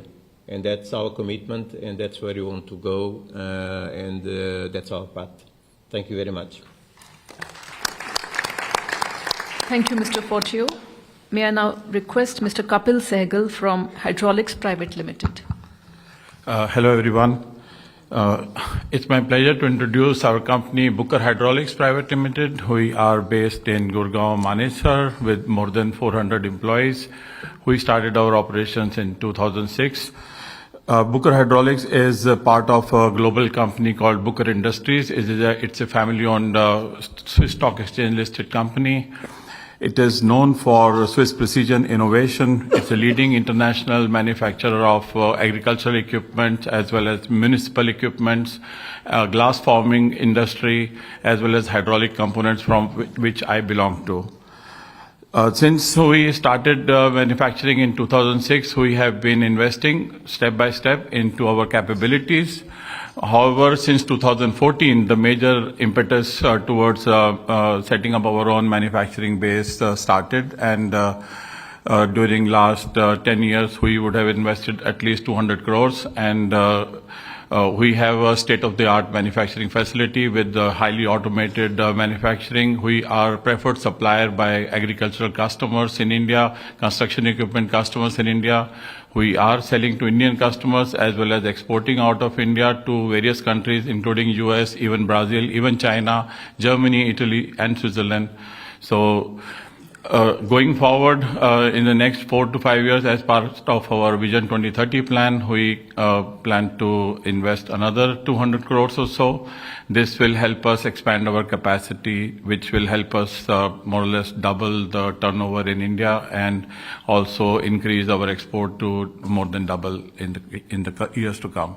Thank you very much from my side. Thank you, Mr. Sehgal. May I now request Mr. Prashant Gokhale from Bowler India Private Limited. Yeah, good evening. My name is Prashant Gokhale. I am the CEO of Bueller in India. Bueller is 165 years old family-owned company. In India, we are present since 1992.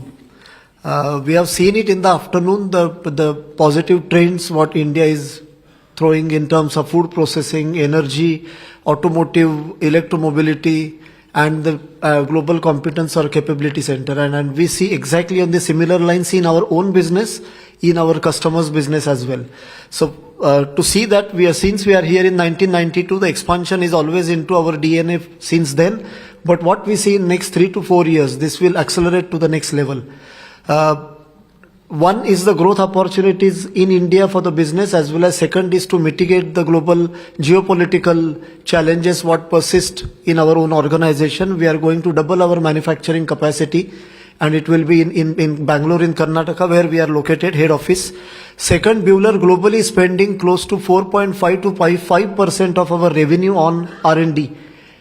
To do that, to facilitate that further, we will also expand our R&D and innovation center in India. And third, last but not least, the Global Capability Center. We are doing this as a group services for our company for last 15 years. But now we are going to take it to the completely next level in terms of the GCC. So these are the 3 areas we see that those 3 areas will keep us busy for next 3 to 4 years in terms of investments are concerned. Thank you very much. Thank you, Mr. Gokhale. Now may I request Mr. Ankur Saxena from Furrer and Frey India Private Limited.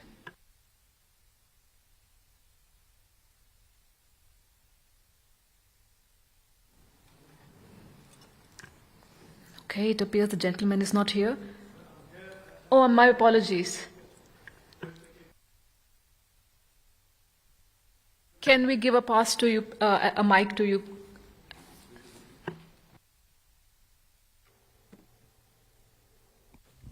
Can take the vacant chair. Good evening, everyone. I am Ankur. I represent Führer and Frey. We are a Swiss-based global technology provider working in India since 2003, but being more active since 2018. We work in the industry of urban transportation and primarily rail electrification. In next 3 years, we plan to invest 18 million Swiss francs. The way the current exchange rate is going, maybe a bit more. And we plan to double our engineering resource in the next 3 years. Because we are a global technology provider, we think that thinking and developing in India is also crucial along with Make in India. So that's our goal for next 3 years. Thank you. Thank you so much, Mr. Saxena. Now I'll request Mr. Tarun Gulati from Huber and Cerner. Namaste, Honorable Minister.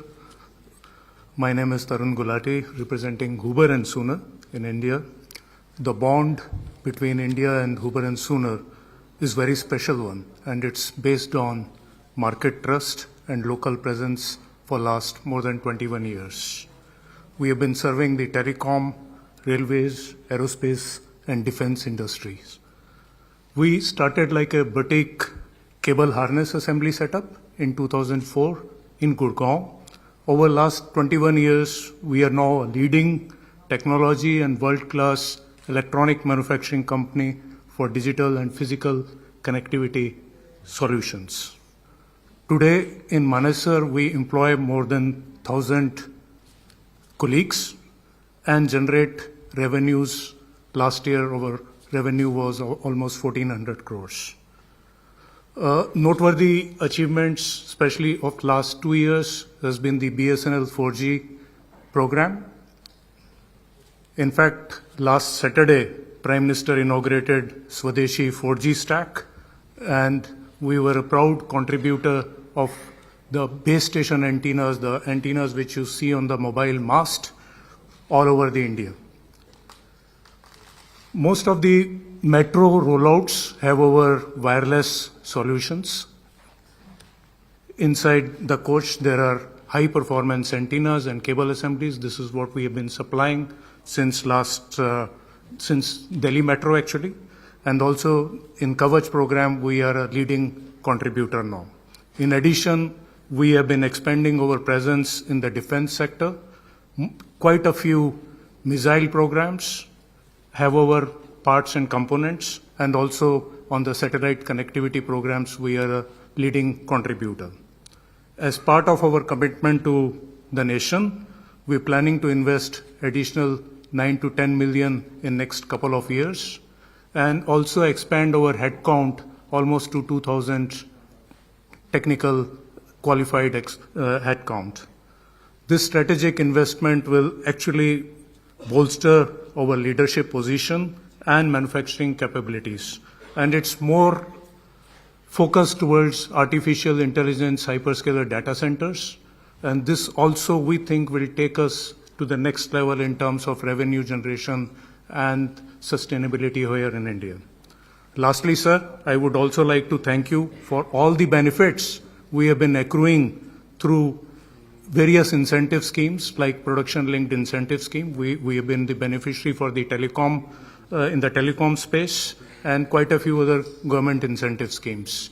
What is that TEPA will bring to us? I guess it's like second innings for us here in the country, and we are pretty much inspired, and also what I heard today is pretty much motivating. So thank you very much. It's a happy day to be here, and thanks a lot. Thank you, Mr. Gulati. Our next speaker comes from Land Court AG. Why I took a couple of seconds was because there are two gentlemen sitting just next to me, both of them representing, and very like a consensus they have reached that who is going to talk on behalf of the company. But I'll give the names of both, Mr. Shilpan Patel and Mr. Stephen Arparagas, and I'll request Mr. Patel to share thoughts about the investment plans. Thank you, Renikaji. Honorable Minister, it's really a privilege to be here, thanks to the Swiss Embassy.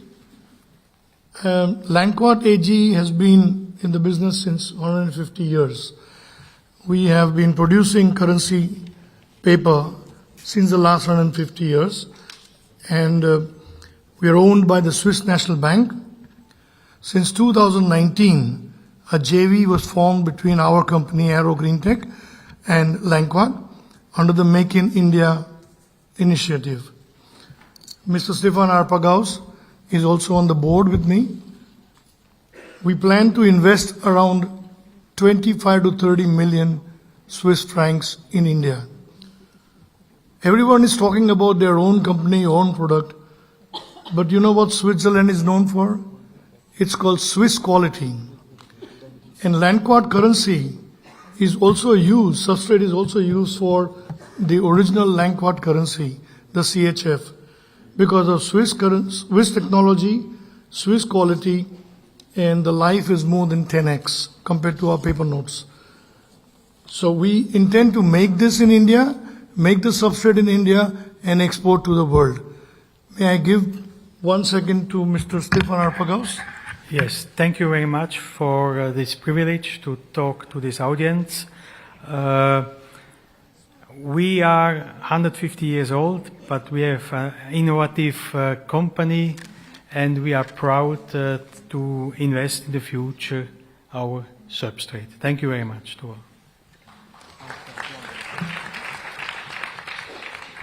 Thank you so very much.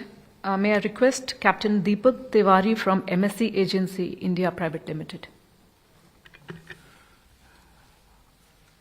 Ladies and gentlemen, very good evening. I represent MSC Mediterranean Shipping Company here in India. And you'll all be surprised that we are based in Switzerland, which has no sea. We are the largest container shipping company in the world, and we've been established in India for the last 23 years. As far as India is concerned, we carry annually 2.6 million TEUs of India's EXIM cargo.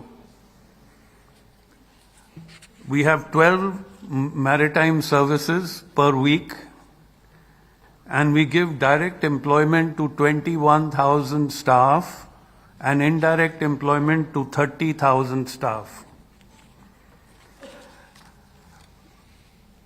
We have assessed new business here in India, and we are very, very excited for the India-EFTA partnership and the TEPA. But we are also very excited with the government of India having put so much of emphasis in the maritime sector. And that gives us a lot of impetus to actually participate even further and partner in India.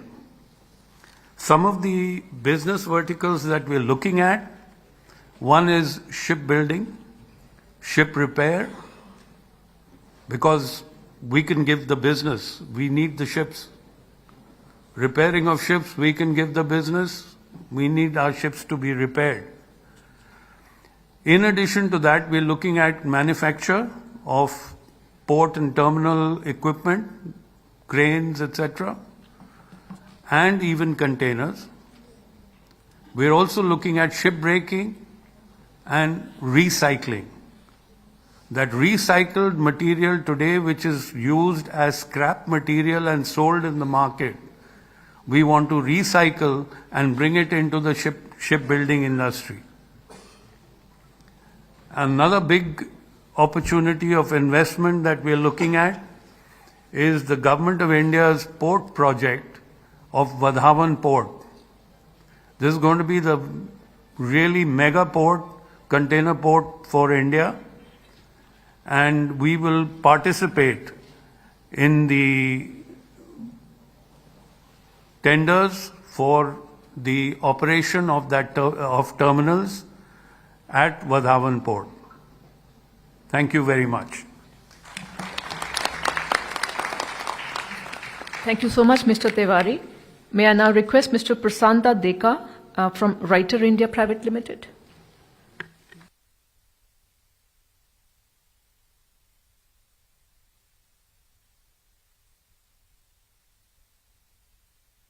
The gentleman is not here, so I'll request Mr. Francois Dutoy, if that's the right way to pronounce your name, please. Perfect, thank you. Excuse me. Honourable Mr. Minister Goyal, State Secretary Boutliker, Ambassador Tisafi, other delegates and business friends. At Roche, we certainly welcome the TEPA as a milestone that strengthens the economic and innovative relationship between India and Switzerland. And we congratulate everybody that had a role to play in bringing us to this point. And to you, Minister Goyal, State Secretary Boutliker, for your leadership, your vision, and your tireless pursuit of this agreement. As a Swiss company with very deep roots in India over the last 80 years, we couldn't be more excited about the collaboration and the possibilities it creates for our shared future. Roche is a global leader in healthcare, and we have a 129-year legacy steeped in innovation and broad experience gained in a global footprint in more than 100 countries. A legacy of bringing transformative medicines to patients worldwide. In India, we have introduced products like Herceptin, rituximab, Avastin, and through that transformed cancer care in India as elsewhere in the world. During COVID crisis, we stood by the Indian government. We provided access to Actemra, to our antibody cocktail Ronapreve at a time where the country needed it most. We also extended our range of COVID tests and provided more than 2 million PCR kits to the ICMR. So with currently over 5,000 employees in India, we commit to investing 1.5 billion Swiss francs at a minimum into our core businesses over the next 5 years. Our investment underlies a long-term commitment. We see India not only as an important market, but also as a hub for innovation, collaboration, and a future exemplar of expanded patient access. To achieve this, we are focusing our investment in 3 critical areas. We'll be deepening our efforts in R&D by bringing advanced clinical trials in areas like Alzheimer's, Parkinson's, rare diseases, cardiovascular metabolics, and others. So just to name a few. We'll be investing towards expanding access and working with Ayushman Bharat and similar schemes to bring our innovative products to as many patients in India as possible. And thirdly, we'll be investing towards building capacity and capability, where we'll be working towards upskilling our government hospitals in India and advancing clinical research capabilities. So your support to make our expansion possible and to enable us to bring even more investment into India is crucial. And we're looking forward to ongoing conversations to see how we make that happen. But we're not talking just about ambition and looking towards the future. We've already made some meaningful steps. Since we last sat around this table in February, we have signed an MOU with the Government of India and with Startup India to foster healthcare innovation and entrepreneurship in India. We've also submitted 4 proposals under the PRIP scheme to amplify R&D in India. And through the Site Air Alliance, we have partnered with 10 government officials to upskill their clinical research capabilities, and we are ready to scale that even further. So in closing, Minister Goyal, State Secretary Budliger, Ambassador Tasafi, Rosh is here to support the government's healthcare ambitions, which are very closely aligned with our own strategy for India and with the vision of a healthy India being a prosperous India. Our science, our global expertise, and unwavering commitment to Indian patients uniquely positions us to contribute meaningfully to your country and your ministry's goals. I thank you. Thank you, Mr. Thua. In the interest of time, I'll request the next 2 participants to keep their interventions brief. We truly appreciate your investment plans and would like to learn a lot about them. Mr. Harsh Kumar Bajpai from Shivag India Private Limited.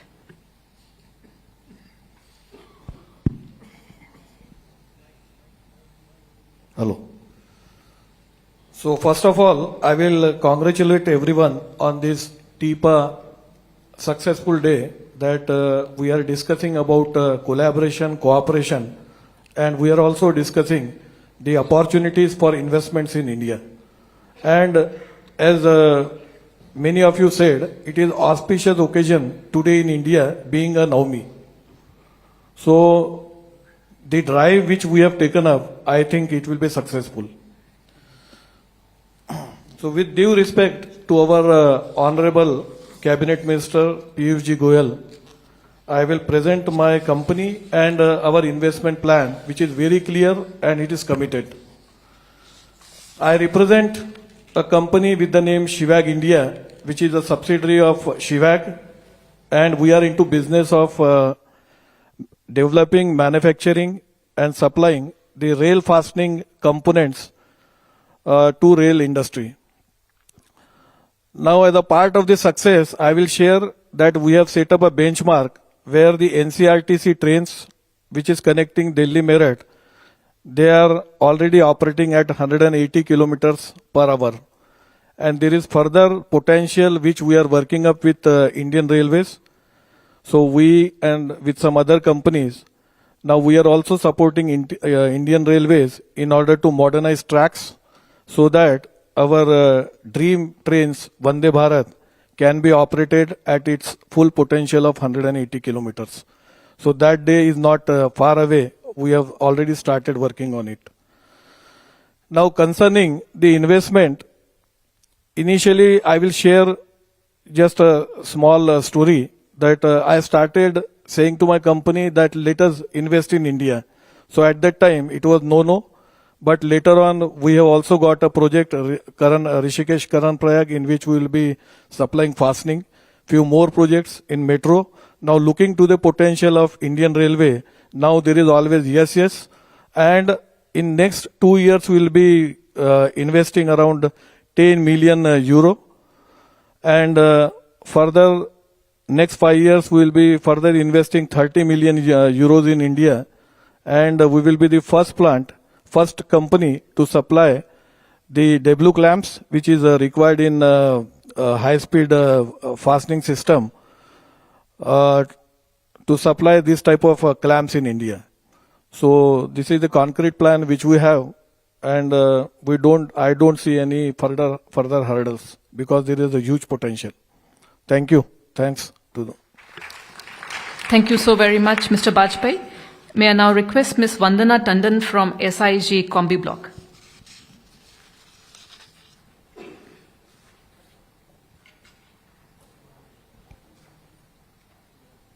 I'm sorry? She's not here. Okay. That brings an end to this session, and with this, may I, my apologies.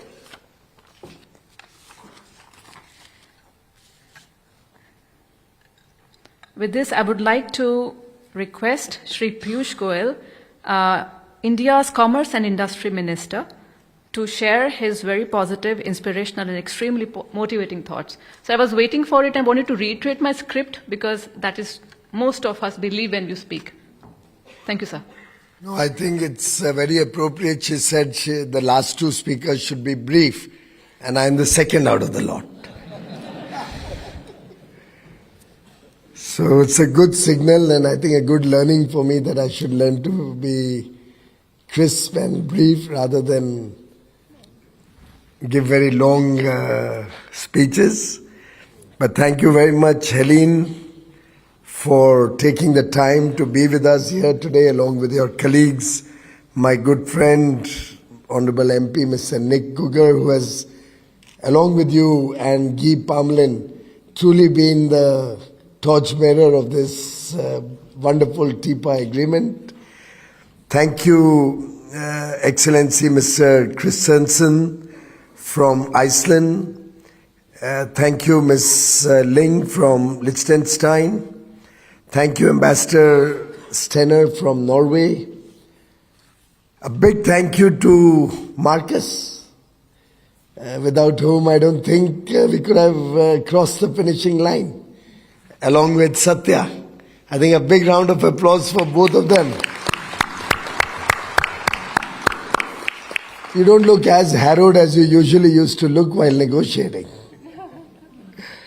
But truly delighted to compliment all my colleagues from across the 4 countries. Also, please convey my thanks to Ms. Marcet for her very valuable comments and good wishes. Thank you, Amardeep ji, for putting this evening together along with your new colleague, Rajesh. Wish you all the very best in the days to come.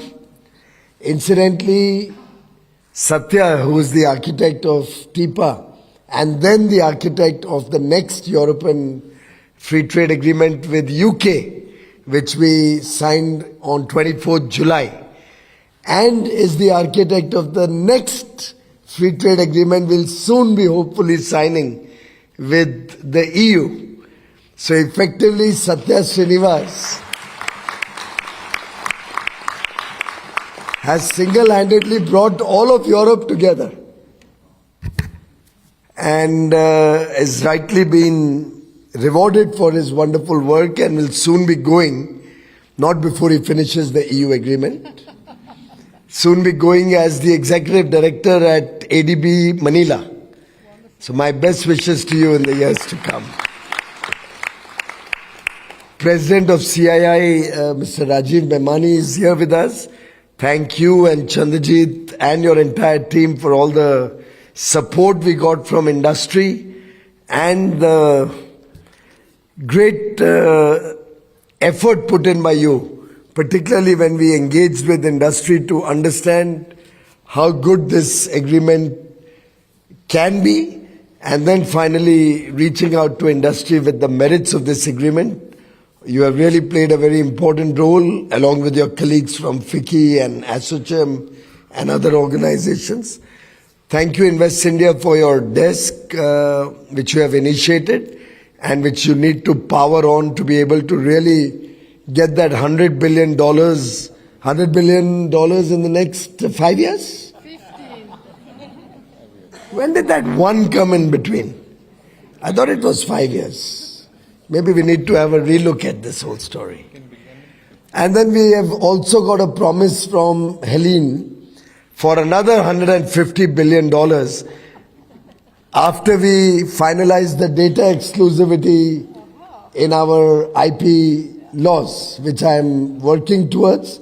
So effectively, ma'am, you have to get $250 billion from the EFTA region.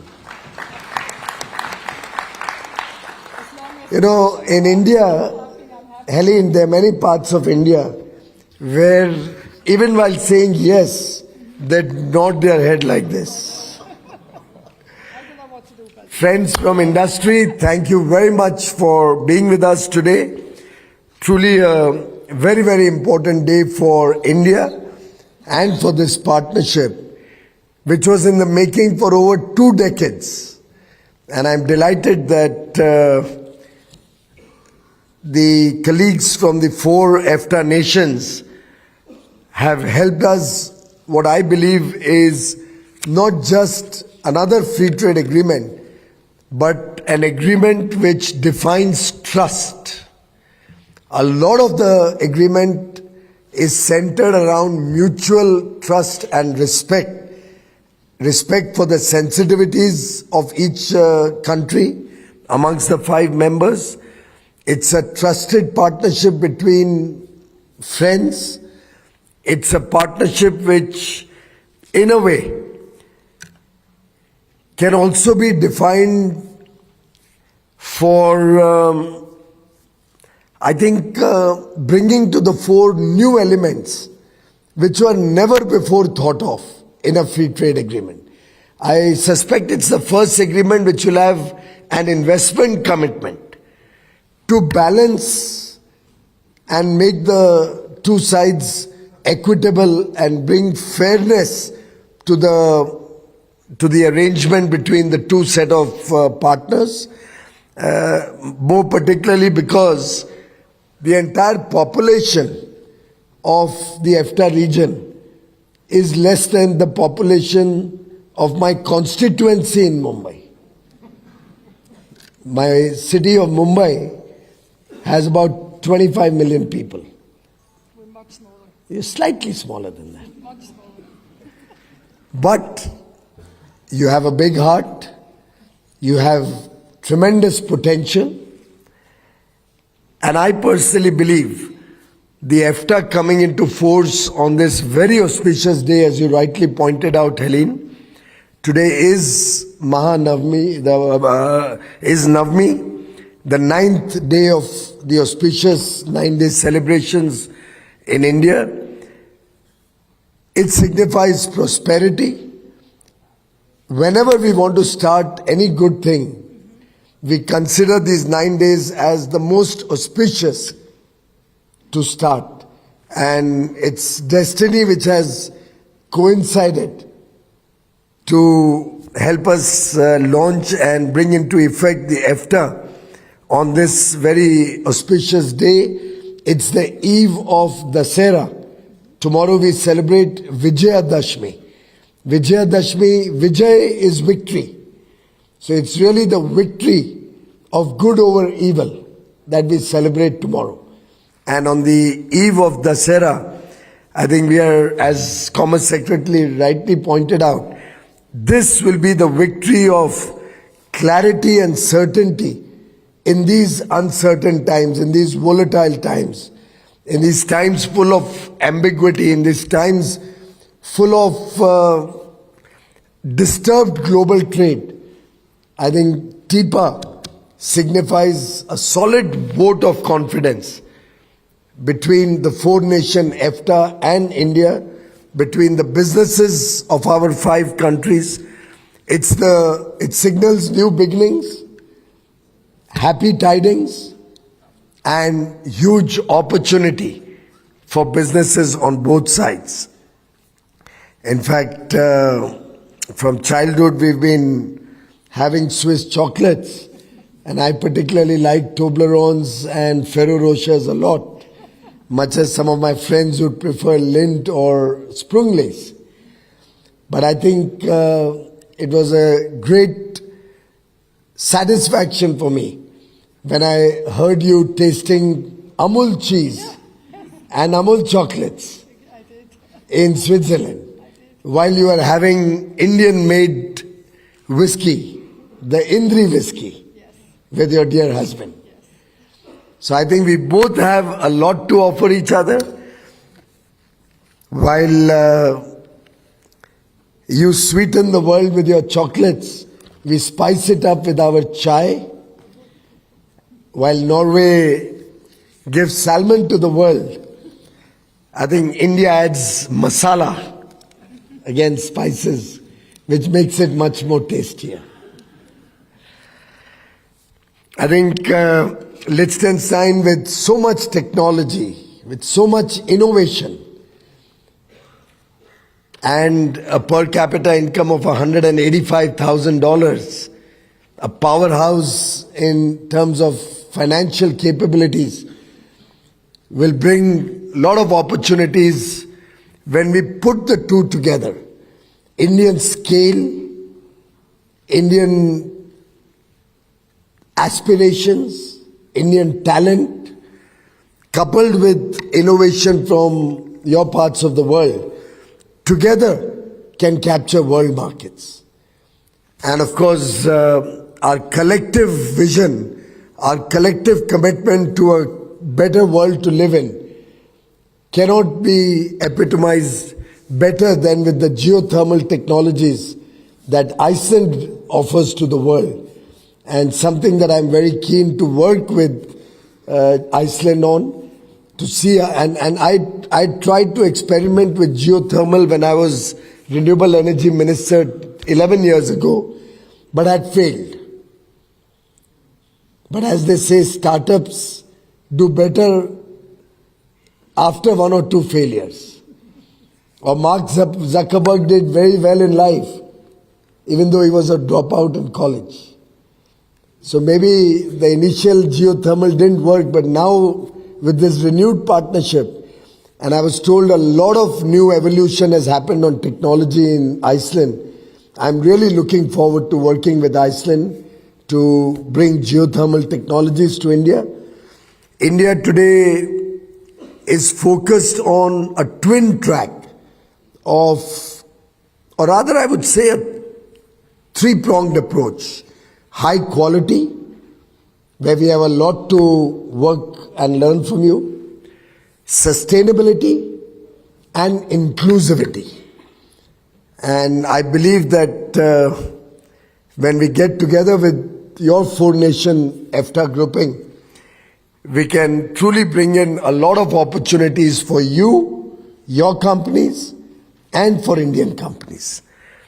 There are areas in professions like nursing, accountancy, technology, artificial intelligence. There are areas in education, audiovisual services, culture, tourism, recreation. So many areas that we can capture together. In industry, I think work around life sciences, clean energy, working together on precision engineering and manufacturing, food processing, lots that we can together take to the rest of the world. And with the large scale of operation that 1.4 billion young aspirational Indians bring to the table in terms of local domestic demand, I think we can make manufacturing or provision of services most competitive in India, and at that competitive level go and capture the world markets. Just as a data point, since I use the word data, the cost of data in India is only 3% of what it is in the US, is less than 10% of global average cost of data. Another area where we can work together, global capability centers, supporting your corporates, bringing down their costs of operation. COVID, as the gentleman from Roch very rightly mentioned, taught us many new lessons. One of which was that a lot can be done from home. So many of us moved home and started working from home. And we've identified so many areas where physical presence is not required. And that has opened up nearly 2,500 global capability centers in India.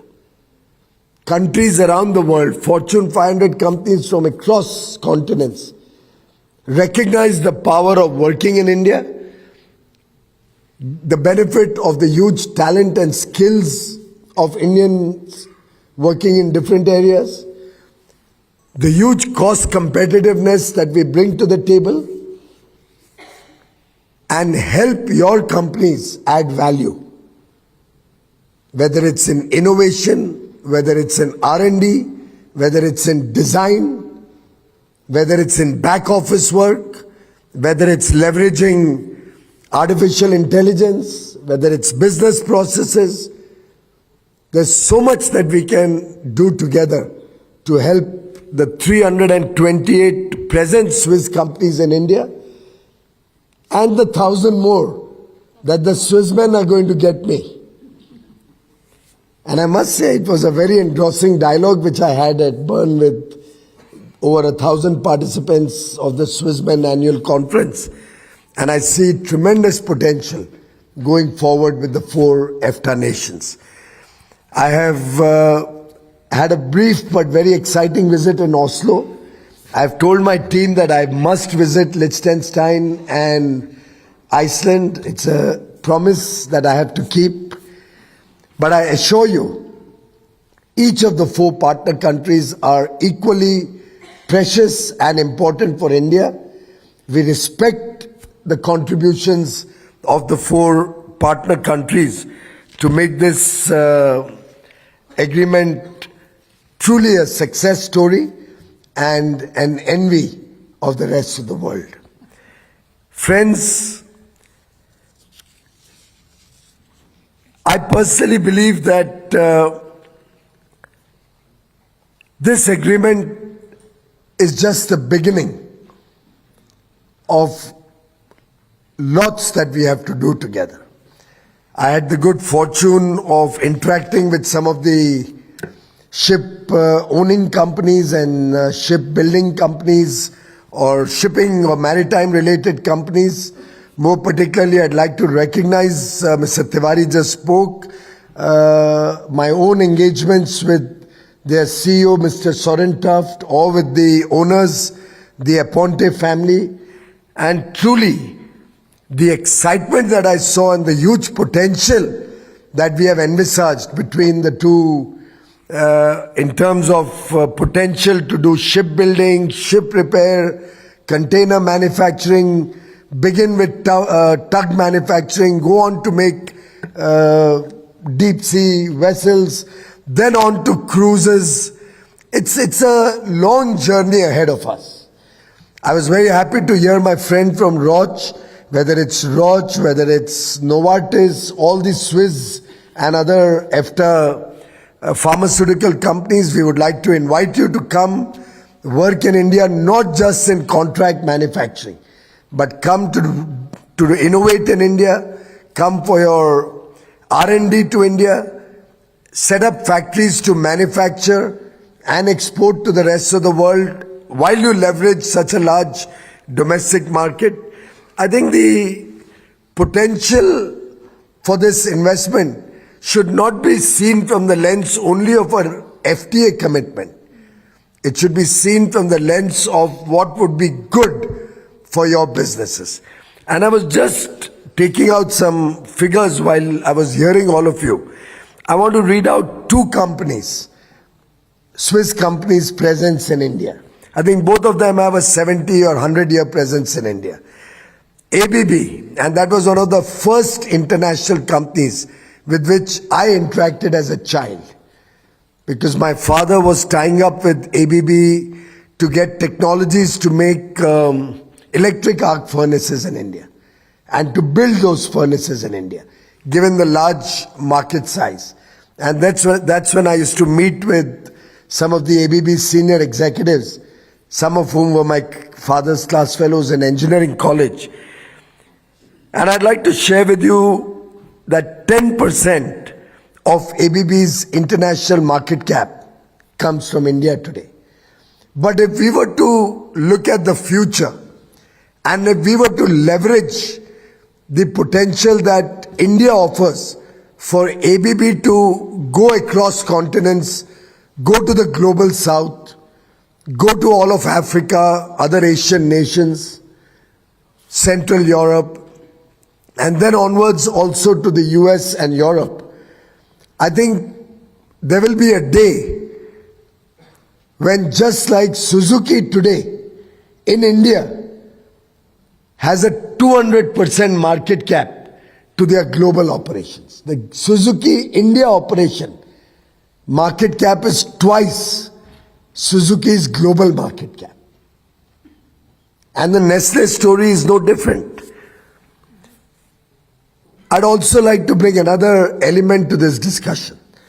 The price to earning ratio of Nestle globally is 19. The price to earning ratio of Nestle in India is 75. And by the way, for those who understand the stock market discounts, and discount is a technical word, but really recognizes and values the future. When you get a high price to earning ratio, it only reflects the future that the market can see in terms of potential. The same is the story with ABB. Their price to earning ratio is twice what it is on the Swiss exchange. And Helene, you should be worried. You may soon find more Swiss companies choosing to list in India. I'm not worried. You're not worried? Thank you. But truly, there's tremendous potential. And I'd like to invite Swiss businesses and Indian businesses to build partnerships, to work together on the growth story. You don't necessarily have to have equity partnerships of different nature. You could have equity partnerships, you could have technical collaborations, you could just work together on cooperative frameworks. We allow 100% FDI in almost all sectors of interest to the 4 nations. And we invite businesses to come and leverage the India opportunity and assure you a complete open door, willingness to learn and listen to you, willingness to make the pathway smoother, faster, more efficient. And all of us sitting here, including our captains of Indian industry and chambers of commerce, are committed to working with you, to helping you in your journey in India. Our doors are always open. And what the TEPA does is bring us closer together. It's not just a trade agreement. It's not just about duty reduction. It's also not only about the investment commitment. It's about providing a message to the world that these are 2 trusted geographies who are going to provide a stable and predictable environment which will help business plan their future more efficiently, which will mitigate costs that uncertainty often brings in, which will boost confidence of investors. And I hope this opportunity will be leveraged to the maximum, and this trade agreement will unleash new opportunities, greater investments, improved quality of goods and services, deeper focus on sustainability, an area where we both share common interests, and a desire for every Indian to have a better quality of life, which we hope to work together with you to provide, to take to the last man at the bottom of the pyramid. Incidentally, this year we are celebrating 60 years of the ideology of my political party. It's called Antyodaya. In English, it's called integral humanism. The ideology of our party is that no human being can be happy until we respect and recognize the human being's entire requirements. Family value systems are as important as economic progress. Society and neighbors, friendships are as important as material wealth. And Antyodaya basically talks about the last man at the bottom of the pyramid having a right to a happy life, having a right to economic prosperity. And that is what we are endeavoring to do in India, which is why our partnership with your countries is important for us. In this journey, as we want to take every citizen of India to a better quality, a better future for his children, I think we have a lot to work together with you on. And I do believe that it's a very opportune moment. It's an auspicious beginning and will certainly lead to a fantastic future for all of us. Thank you very much for taking the time to be in India, and I do wish all of you well in the years to come. I do wish to reiterate that this is a partnership for a long, prosperous future which we have entered into, which we are beginning today, and which will have no end. It's an endless partnership that we are beginning today. It will continue for times immemorial and will lay the foundation of India's engagement with Europe in the years to come. Thank you very much.